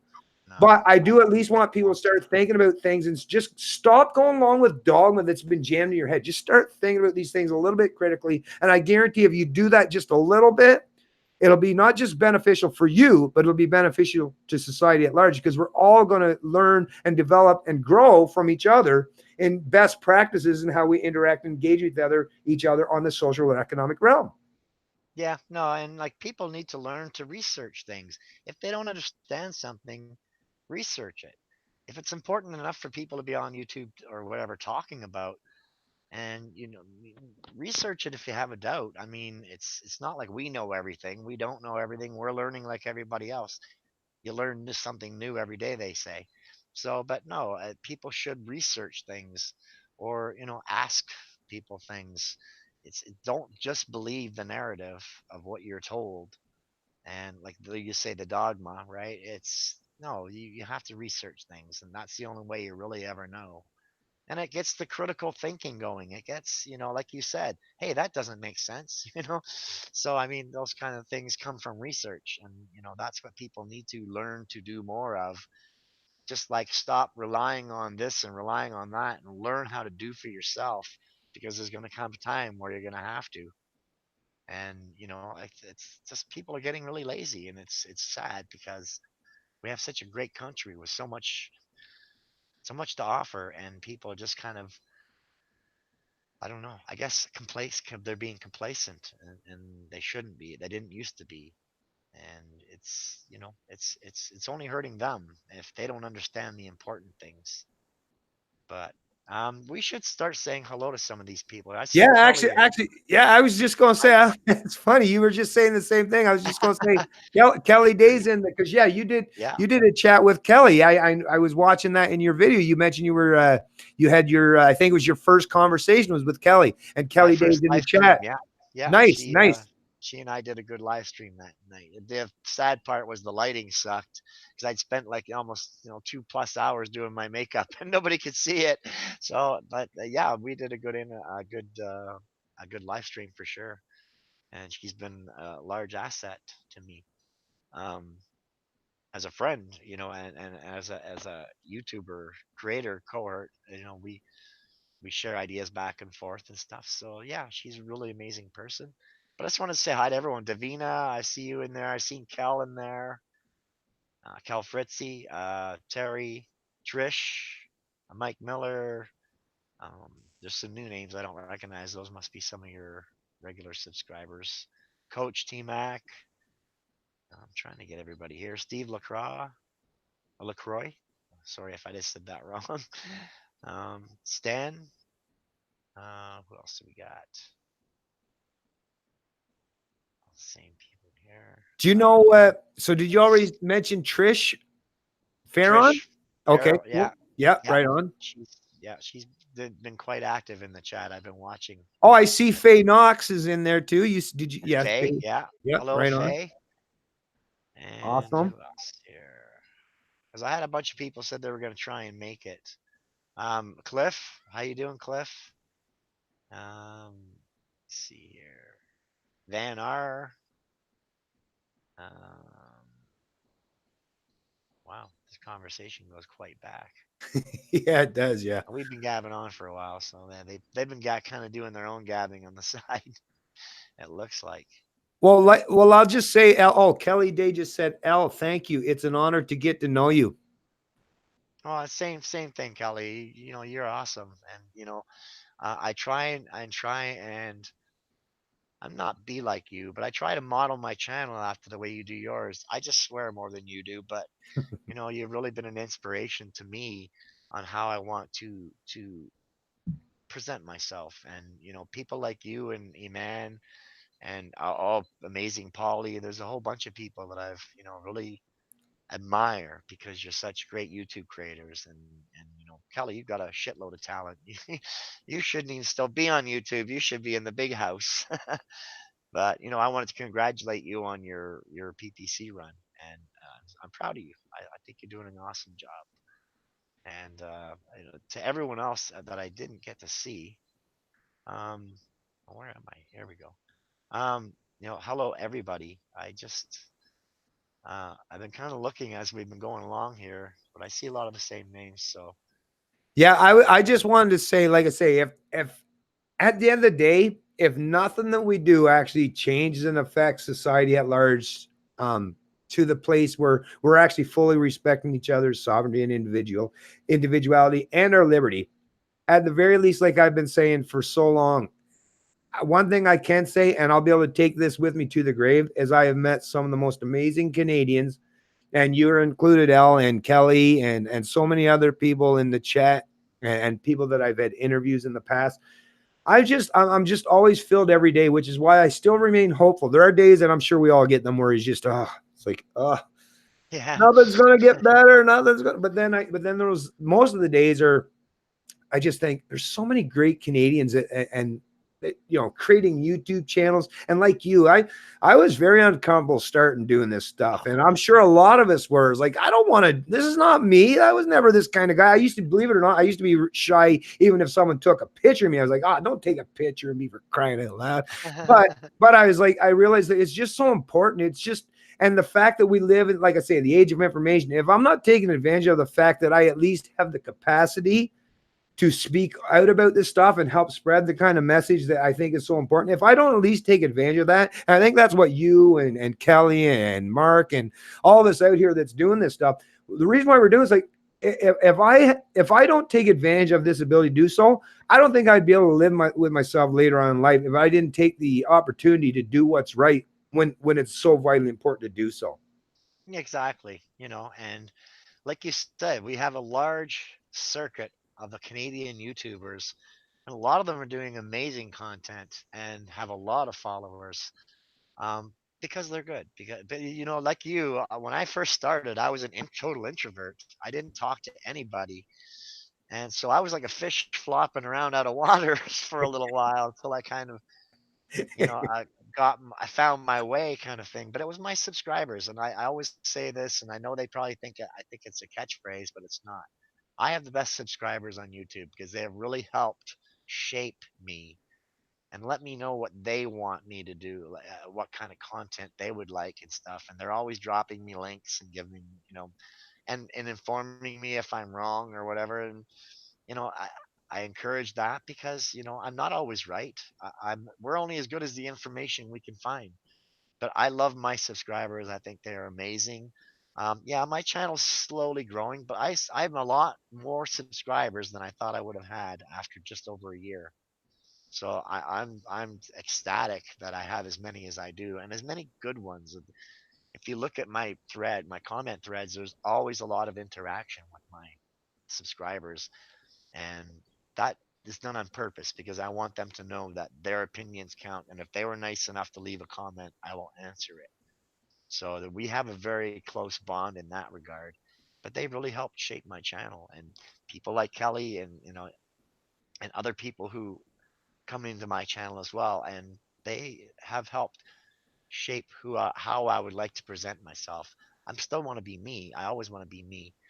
I'm always going to throw the odd F bomb out there, but presentation is important. Presentation is what gets you made or broken on YouTube. And I look at people and I admire their presentations so much that I try to present the same way as much as I can with my personality, of course. But and I think you the same way. You have been molded by your subscribers to a degree. Yeah, I love, well, like I say, my subscribers. And just speaking of which, like, I got a friend, Gato Villano, and we interact a lot on Minds, as well as he's always, you usually watching the videos as well. That's why I made a moderator. But he just said, well said, Bennett.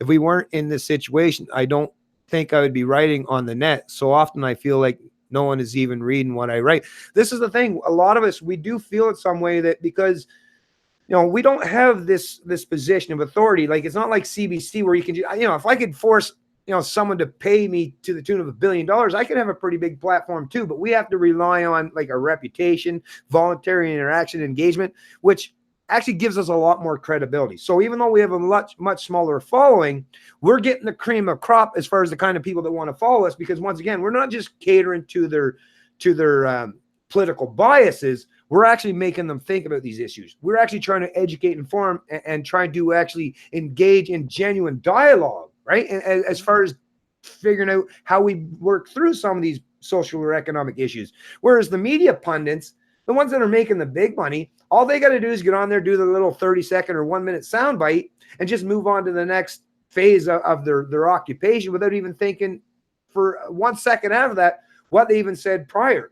So they're not putting any critical thought. They're just doing something to get a paycheck. Whereas people like us, we're actually engaged in a dialogue to actually, we are the leaders, to be honest with you. And someday there will be people, I'm not saying for me in particular or you in particular, but there will be future historians that'll write about people in the past that chose to use social media platforms to propagate a whole new era of enlightenment, right? This happened in the 17th and 18th century. We're going through that phase today. It's just because we're living on it in the real world in real time, we don't recognize the importance of what we're doing. But believe me, there's so much that's at stake, and everything that we do has so much of an effect on how our country is going to proceed going forward, that, like I say, I'm not looking for praise or applauding, although I do need to be compensated in some way, because in order for me to be able to do what I do, listen, we all have to live, right? That's just a reality. Actually, I wish, like I said in many videos in the past, I wish actually some of these social media platforms were set up with a more pay-to-play kind of scenario, just like if you were to go buy a comic book when you were a kid or something, where we were being rewarded. Because I would prefer, rather than exchange all of my data, I'd rather exchange what I provide to the people that consume. I'd rather be that direct engagement rather than some third-party intermediary that takes a big chunk of that. But hey, we're getting closer and closer to the point where we can get to that level of playing field, because now, I'm not sure if you've heard, but even Jordan Peterson has started a whole new, it's in beta phase right now, called ThinkSpot, a platform where now you content creators will be able to provide your content, and it'll be set up so that the content creator is actually being compensated and rewarded by the consumer. So peer-to-peer, right? Rather than third-party intermediaries, it'll be peer-to-peer. And I think that's a great thing, because like I say, everything that you bring to the table, or Kelly or Gato or myself, listen, what we say, what we do, it definitely has value. And if people that respect and acknowledge it has value, then that's a market fundamental that should play out properly. So we got to get away from the algorithms or underlying fundamentals that are affecting how we're compensated, and get back to peer-to-peer. I've said before, even just mere cents on the dollar, mere cents per view would compensate us creators to a point where we could not just challenge the status quo or the rule and establishment in some obscure area of the internet. We could become a dominant force, right? Because economics plays a functional role in how powerful we can be as far as getting out our message out there. And if we can get some of that economic benefit and especially if it's done under voluntary means, well, that does two things. It shows that we're leading by example, that voluntary interaction and engagement in economic compensation, that's the way to go. And we'll be able to use that economic compensation to show, not just by leading by example, that we can be the better game. We can be a new choice rather than forced subjugation or forced wealth and income redistribution as an ultimate means to an end. Like I say, we are leading by example. It's just that because we're living in that time right now, it's unfolding at like a snail's pace. But someday, someone in the future is going to say, thank goodness for Elle, thank goodness for Bennett, thank goodness for Kelly, thank goodness for Godwin, thank goodness for all these people that stood up to the plate and said, no, I'm not going to yield. I'm not going to conform to the orthodoxy that's happened today. I stand for rights, freedoms, and liberty, and I'm going to do what I got to do to promote it. Yeah, and like when Alex Jones got taken off the air, that's basically when I realized that we are the new social media. Like we are the new media. We are where people can get truth and not propaganda. So basically, we are the new news, and we are a very important part of what's going on right now today. And I think people are all over social media are starting to recognize that. But yeah, I thank God that we have so many people, and the American channels as well, fighting the corrupt system of news, which is mainstream media, which is propaganda media. So we are, basically the fingernails on the chalkboard, waking them up saying, hey, we're here and we got truth. So, Yeah, I just wanted to mention AJ. What about me? What's up, AJ? Do you know AJ elicits, AJ, Ellie? oh shit, I didn't see you there. Sorry. I was flipping through really quick and I Yeah, must have missed. Sorry, AJ. And yeah, roll back, is it? yeah. AJ is awesome. Yeah, he's great too. Yeah, he's got a good channel going for sure. He covers a lot of important issues, and I've watched him for a while. So just so you know, AJ, I have watched you. I couldn't stand by and do nothing. Oh, thank you, Kelly. You guys, you're awesome. You're too good for this network. But yeah, no, I like I said, and there's people like Rance Derrick and stuff. We're not. I'm not really close with all these people, but I really respect what they do. I respect um, how they do it. Like they do it in their own, just like me and you. They do it in their own way, and they got some really, really good channels. One Godless Woman's another one. Amazing Polly's another one. We got an amazing bunch Yeah, of Julie people. Mora too. Do you know Julie Mora? Julie Mora, don't ever forget her. Yeah, Julie is she's integral because she has the ability to explain things to people that other people might kind of not reach out to those people that same way. Julie is more, I'm not going to say layman, but she's more easily and she has a good way of explaining herself, um, so that people will understand her point. And I always like Julie actually. I, but there's, like I said, there's a whole bunch of great creators that we have, and A Sharp, and yeah, so basically we need to work together. We need to stand together. It doesn't mean we have to hold hands and sing kumbaya, but we are all fighting for our country. Yeah. And even David Menzies, what's his Oh, Menzio? David the Menzoid Menzies, the rebel guy. No, no, Oh, no. The other guy. Oh, gee whiz. Menzio, I think his name is. well, I'm not sure if I know David Menzio. Um, he's got three names actually. Oh, I haven't watched in a while, so I'm forgetting his name. But he has a good channel too. And so I mean, there's a lot of good Canadian channels, and we are all important in our own way. And I'm just glad to be a part of that circuit. I'm honored to be a part of that circuit actually, because we have. Um, when I first come on here, my channel first started. There was about 4 or 5 other Canadian channels, and they weren't really putting much out. Now I look and I see a plethora of them, really good channels, and I'm really happy for that.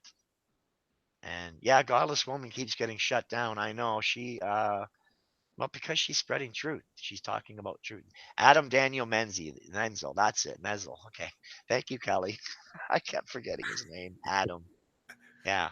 He has an amazing channel too. So, but we are a very integral part of spreading word truth to Canadians who basically have been living under the mainstream media shroud, and now they're starting to open their eyes and see, whoa, this is what's really going on here. I know on my channel I show proof when I'm saying, I don't just expect people to believe it because I said it, but you too, you show graphs and proof and stuff when you're talking about things, and that's important to reach people. Yeah, don't you think it's an absolute shame? Actually, this is something that's always bothered me as a Canadian, is I always found it's an absolute shame that people that want to step outside the box in Canada have seemed to always had to go elsewhere. Now, Yeah. historically, you had to go to Hollywood or somewhere in the US to achieve any amount of success. Today, even in social media, what do we have to use? But American, corporations such as YouTube or Facebook, we seemingly, this is the part that always bothered me with Canada, is like, we should be willing to step up the game and support our own, right? The CBC, this billion-dollar corporation that we're all forced to subsidize and pay for, you know what I mean? How come they're not reaching out? They know we exist. Was anyone in YouTube looking to reach out to Ellie or Kelly or me or AJ or anyone and have us on there? No, why? Because like I say, they place themselves in this ideological box that they realize that there's no way that they'll ever be able to engage in dialogue with someone like myself because we'll destroy their narrative so badly. Well, that's your Yeah. problem with placing yourself in those kind of ideological boxes, is now Yeah. you're unwilling to engage in genuine dialogue or conversation. The only thing you might be able to hope for at some point in time, they might even have some monk debate. But even then, I think they would construct it to a point where, well, there's only allowable thought that you'll be able to talk about here. So this is the problem with having such a top-down authoritarian structure as far as how information is exchanged or how people are propagated in this country, is Canadians punch above their weight, or at least a substantial portion of Canadians definitely punch above their weight, because I think we do have, there are some underlying fundamentals of that Western intellect and that Western thought that, like I say, Canadians gravitate to, and we do propagate it. But like I say, because we don't feel that we can do it in our own country, we seem to feel we always have to be going elsewhere, and usually it's to the south to propagate what we got to say. And why? Like, as much as I love the American experience and the American Constitution and all it stands for, I would like to propagate my message here in frickin' Canada and have my own Canadian people, or my own Canadian, like some of these broadcast corporations or some of these people that are part of the media landscape, maybe start to respect us and give us a platform as well. Why the hell do we always have to go elsewhere, right? That's the part that bothers me the most, is Canadians, or not all Canadians, because like I say, I'll nuance this with saying there are a lot of Canadians obviously that do support this, but why it is that Canadians seem to be, or a substantial portion of the Canadian population are unwilling to just support, promote, and respect Canadians for Canadians, I don't know. It always bothered me, because I think if you would do that, then we wouldn't have to gravitate or go elsewhere to do what we got to do to be successful. I think success should be able to happen here at home, not just on the soil of the U.S. or on American corporations or companies. No, yeah, you're right. You're right. And the reason our media won't recognize us is because we're gonna we're gonna take away their people. And they know that because we have common sense, and all they have is propaganda, and people would see through that right away. That's why they start taking shots at a channel called Canada Polly. I don't know if you know him or not. Yep. He's amazing. I've been watching him a long time. Yeah, he's really good. Yeah, he is really amazing. And they were taking pot shots at him, even on Twitter. But that's the wrong guy to mess with. He knows what he's talking about. He does a lot of research on what he's talking about. And he is an amazing news channel, and he would totally smoke any of the mainstream medias.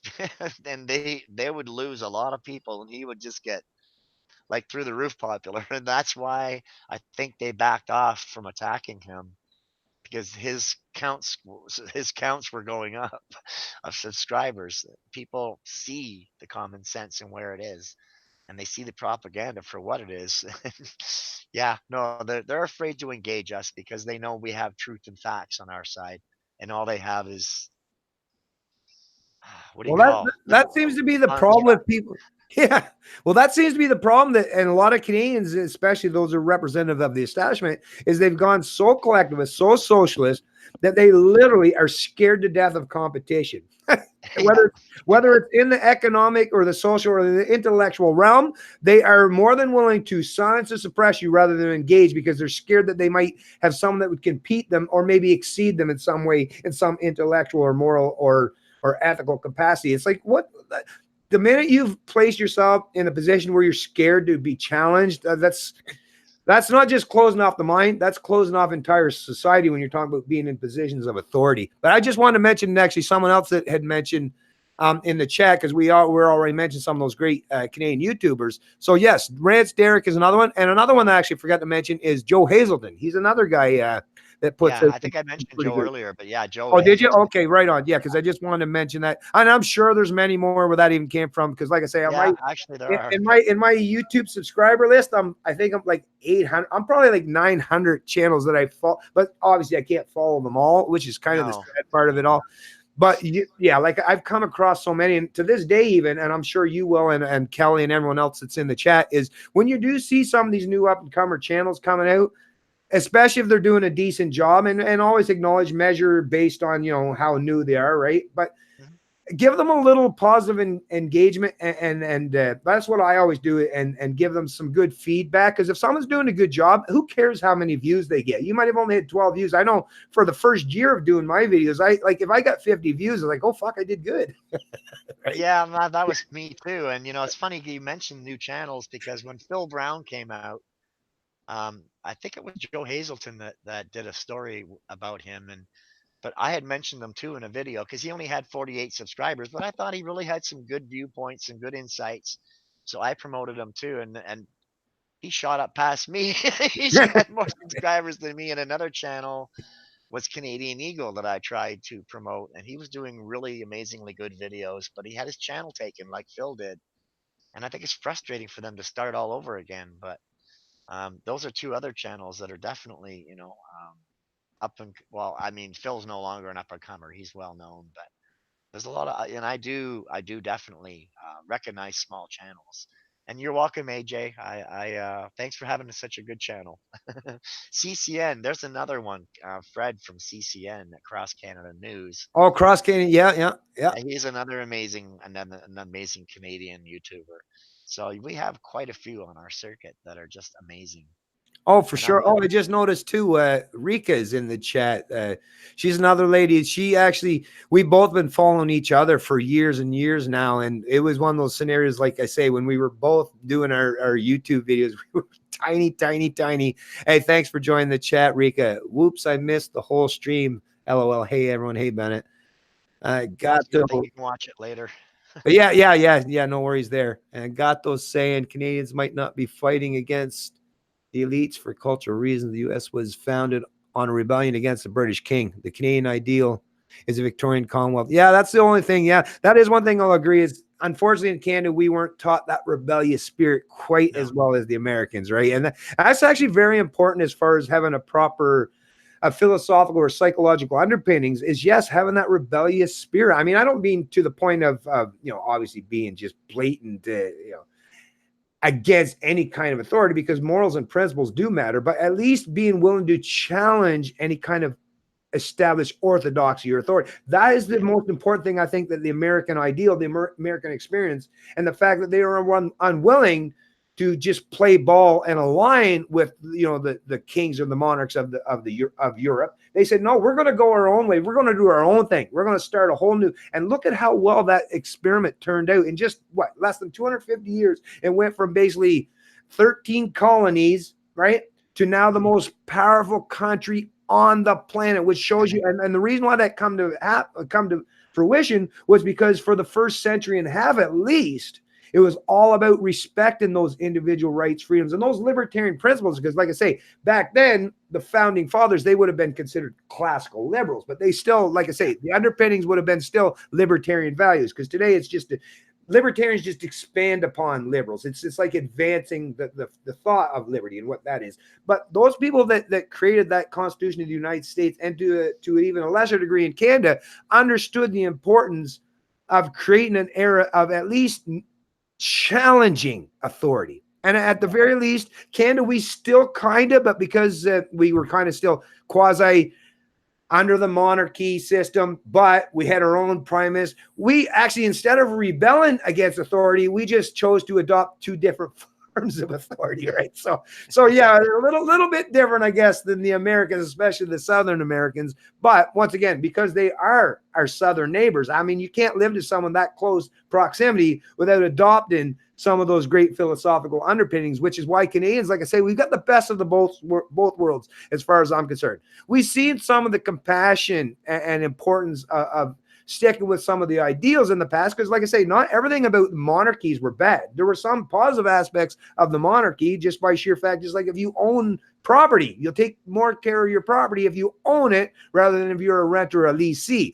So I kind of understand the concept of monarchy, but because we understood the beautiful, amazing aspect of the U.S. Republic, we've been inundated with not just English and British common law, but also American rebelliousness. So that places us Canadians in a very unique position, not just geographically, but philosophically, which is why, like I say, we punch way above our weight for the most part. And like, I hate to say this stuff is a collective sense. I don't mean every Canadian. I mean some Canadians. I don't like using overarching collective statements.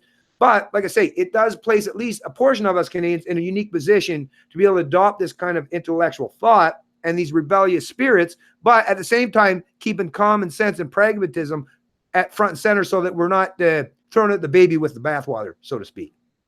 Yeah, no, I agree. And like the Americans did, they fought for their country. They fought and won their country, whereas the British soldiers fought for our country. And I believe that was a lot of why we were kind of under the monarchy, because they were the ones that saved Canada, like this land anyway. It wasn't Canada yet, but I think we were called York, weren't we? Upper and lower But Canada, yeah.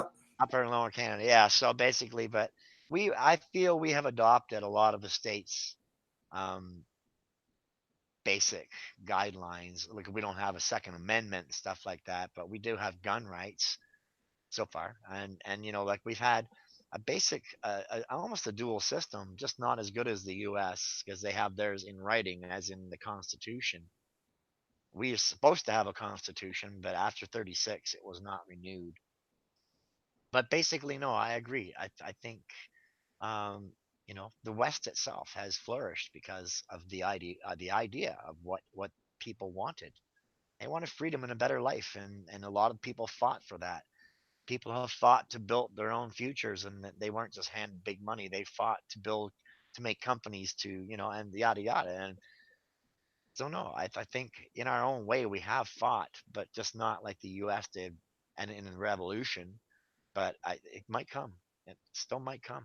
Yeah, we're not. This country's not done yet, right? I just want No. to point out real quick. Terry M said another great guy is Spencer Fernando. Actually, yes, Spencer Fernando. And you know what? It's one of those publications in Canada that is an alternative source. Now, I always still try to proofread because I don't like sharing anything that I don't at least know what's contained within the body of the article, because I don't want ever be met. To me, trust is of paramount importance when it comes to me. So I want to make sure that what I'm presenting out there has good validity and is respectful and has objective reality placed as the emphasis and not ideologically driven. But Spencer Fernando is definitely one of those people that I can share most of the article. Actually, I don't think I've ever come across any that I haven't been comfortable with sharing. Post Millennial is another one I'll mention just myself. Hmm. As another publication or outlet in Canada that you can share if you don't want to use CBC or some of the established outlets as far as sharing some of the information. And then Kelly Day mentioned Dave McPherson Dave McPherson, Rance, and Joe are also awesome. Oh, okay, so Dave McPherson. Oh, okay. I'm not Yeah. sure if I'm familiar with Dave McPherson. I I'm might have not to check. familiar with them. Are I you? haven't I haven't had a chance to watch many other channels lately, so I'll have to go check him out, Kelly. I have no idea who he, but I know, like I said, Rance and AJ and all them, and Canada Polly. Like he's one person, and I'm glad he's there because he has such great ways of showing you the proof and stuff. Like I said, and it's really helped me to show proof to my people. So basically, people like him, yeah, and there's a lot of great channels that are doing the same thing. And like I said, we are important. So we are the new media, and having guys like that and women like that to kind of share the platform with, the Canadian platform. It's amazing. I'm very honored to have the people I have fighting on my side. Even if, like I said, we're not holding hands and singing kumbaya, but we're fighting the same issues. And to me, that's the important thing.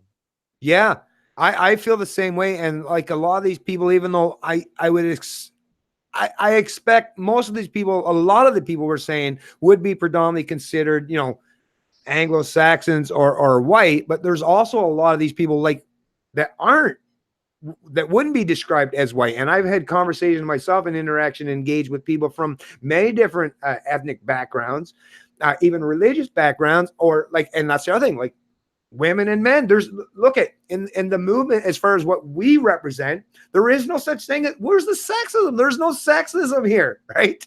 All I hear constantly is people that are constantly praising and applauding each other for what they bring to the table. I've never actually seen any engagements or interactions from these people, like those of us that are actually standing against these authoritarian collectivists, even talk about this kind of divisiveness. It's all about unity. And that's why I guess why a lot of us tend to gravitate towards supporting Maxime Bernier and the PPC is because at the end of the day, we're all, I think, as adults, we all expect that, yeah, we're going to have differences and areas in our mind that we're not going to agree with each other. But it doesn't matter as long as we respect each other and not trying to force or impose our ideas on each other, other than some finite rules of engagement. That's about it. Then, like I say, we will all find a way of coming together under a banner of unity rather than finding some area we got to find to disagree with each other. Look what we're doing. Yeah. We're trying to find areas where we agree rather than trying to figure. I mean, I'm sure if I wanted to be an ass, I'm sure I could find out some way where I could disagree with you. But that's not the purpose of my conversation. That's not why I want to interact or engage with you in dialogue. I want to do that so I can find where we can come together in some sense of agreement where we can respect each other. And at the end of the day, that's all I really care about. What you do, Ellie, in your personal life, as long as it's not forcing anything on anyone else, you can do your own shit. What the hell would I care? That's not my job to tell you how to live your life, and neither is it your job to tell me. That's all at the end of the day. All I really care about is just respect each other's sovereignty. And like I say, have some kind of semblance of terms of or rules of engagement. So, like I say, the non-aggression principle.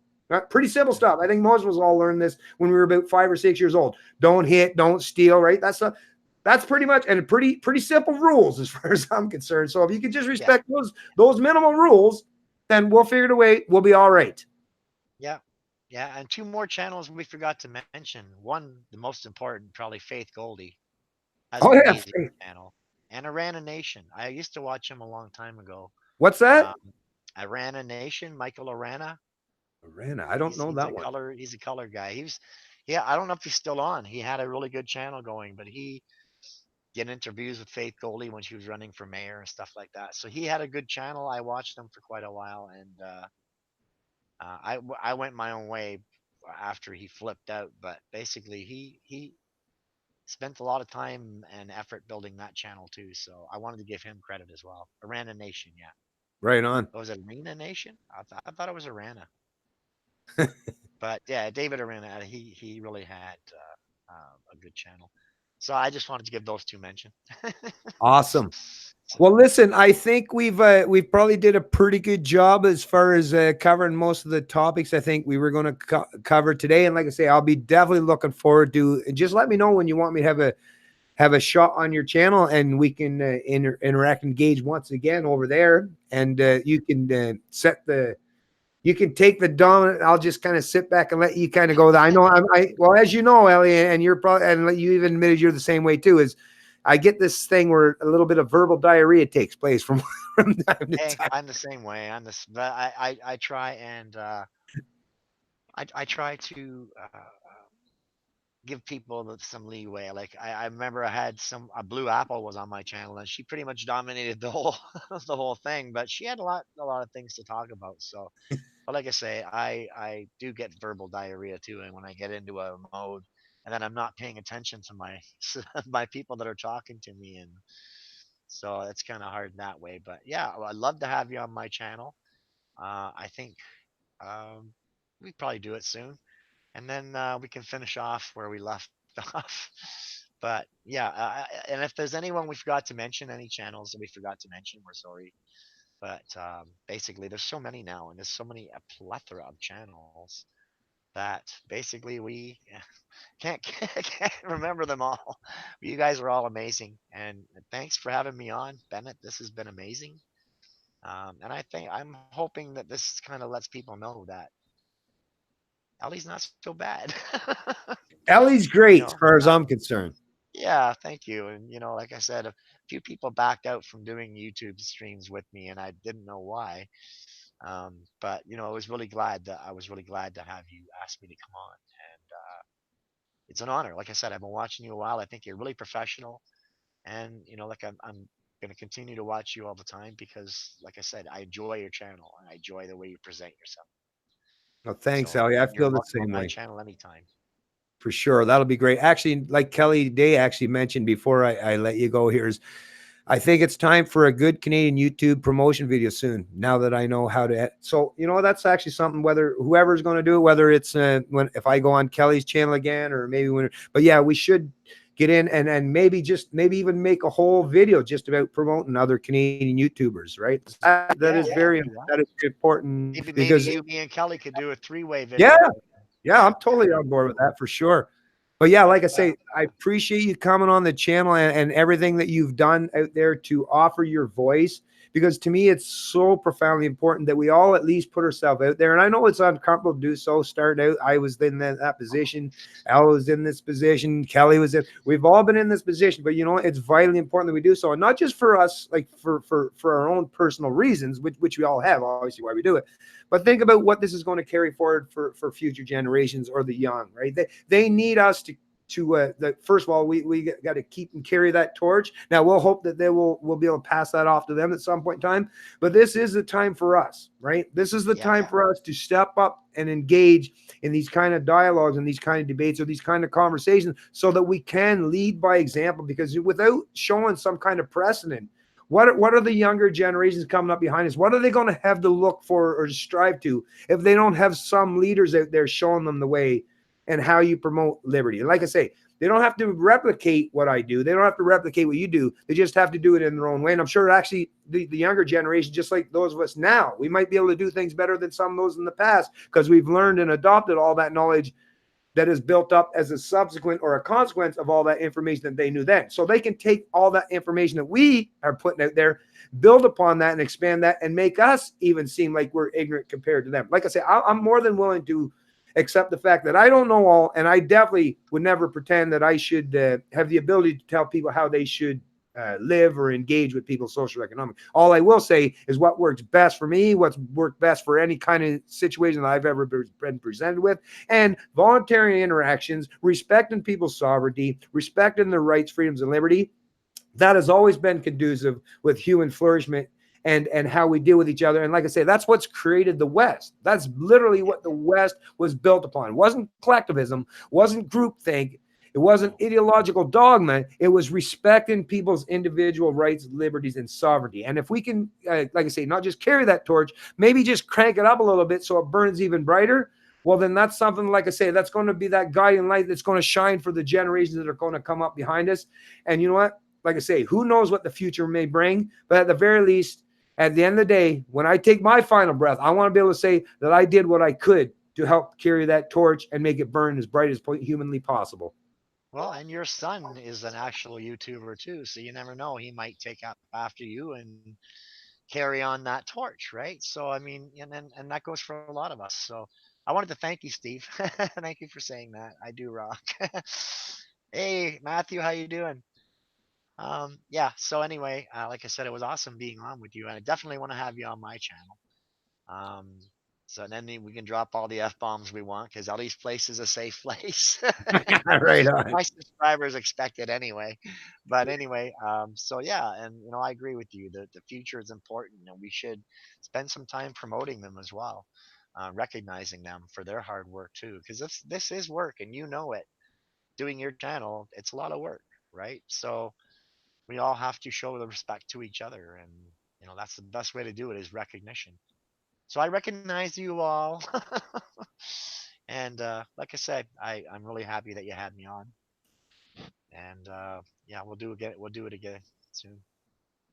All right, Ellie, and everyone in the chat, you all have yourself a great rest of your Sunday, and we'll see you next weekend. Have a good one. It's Canadian Libertarian, and I love liberty. Bye, and Ellie.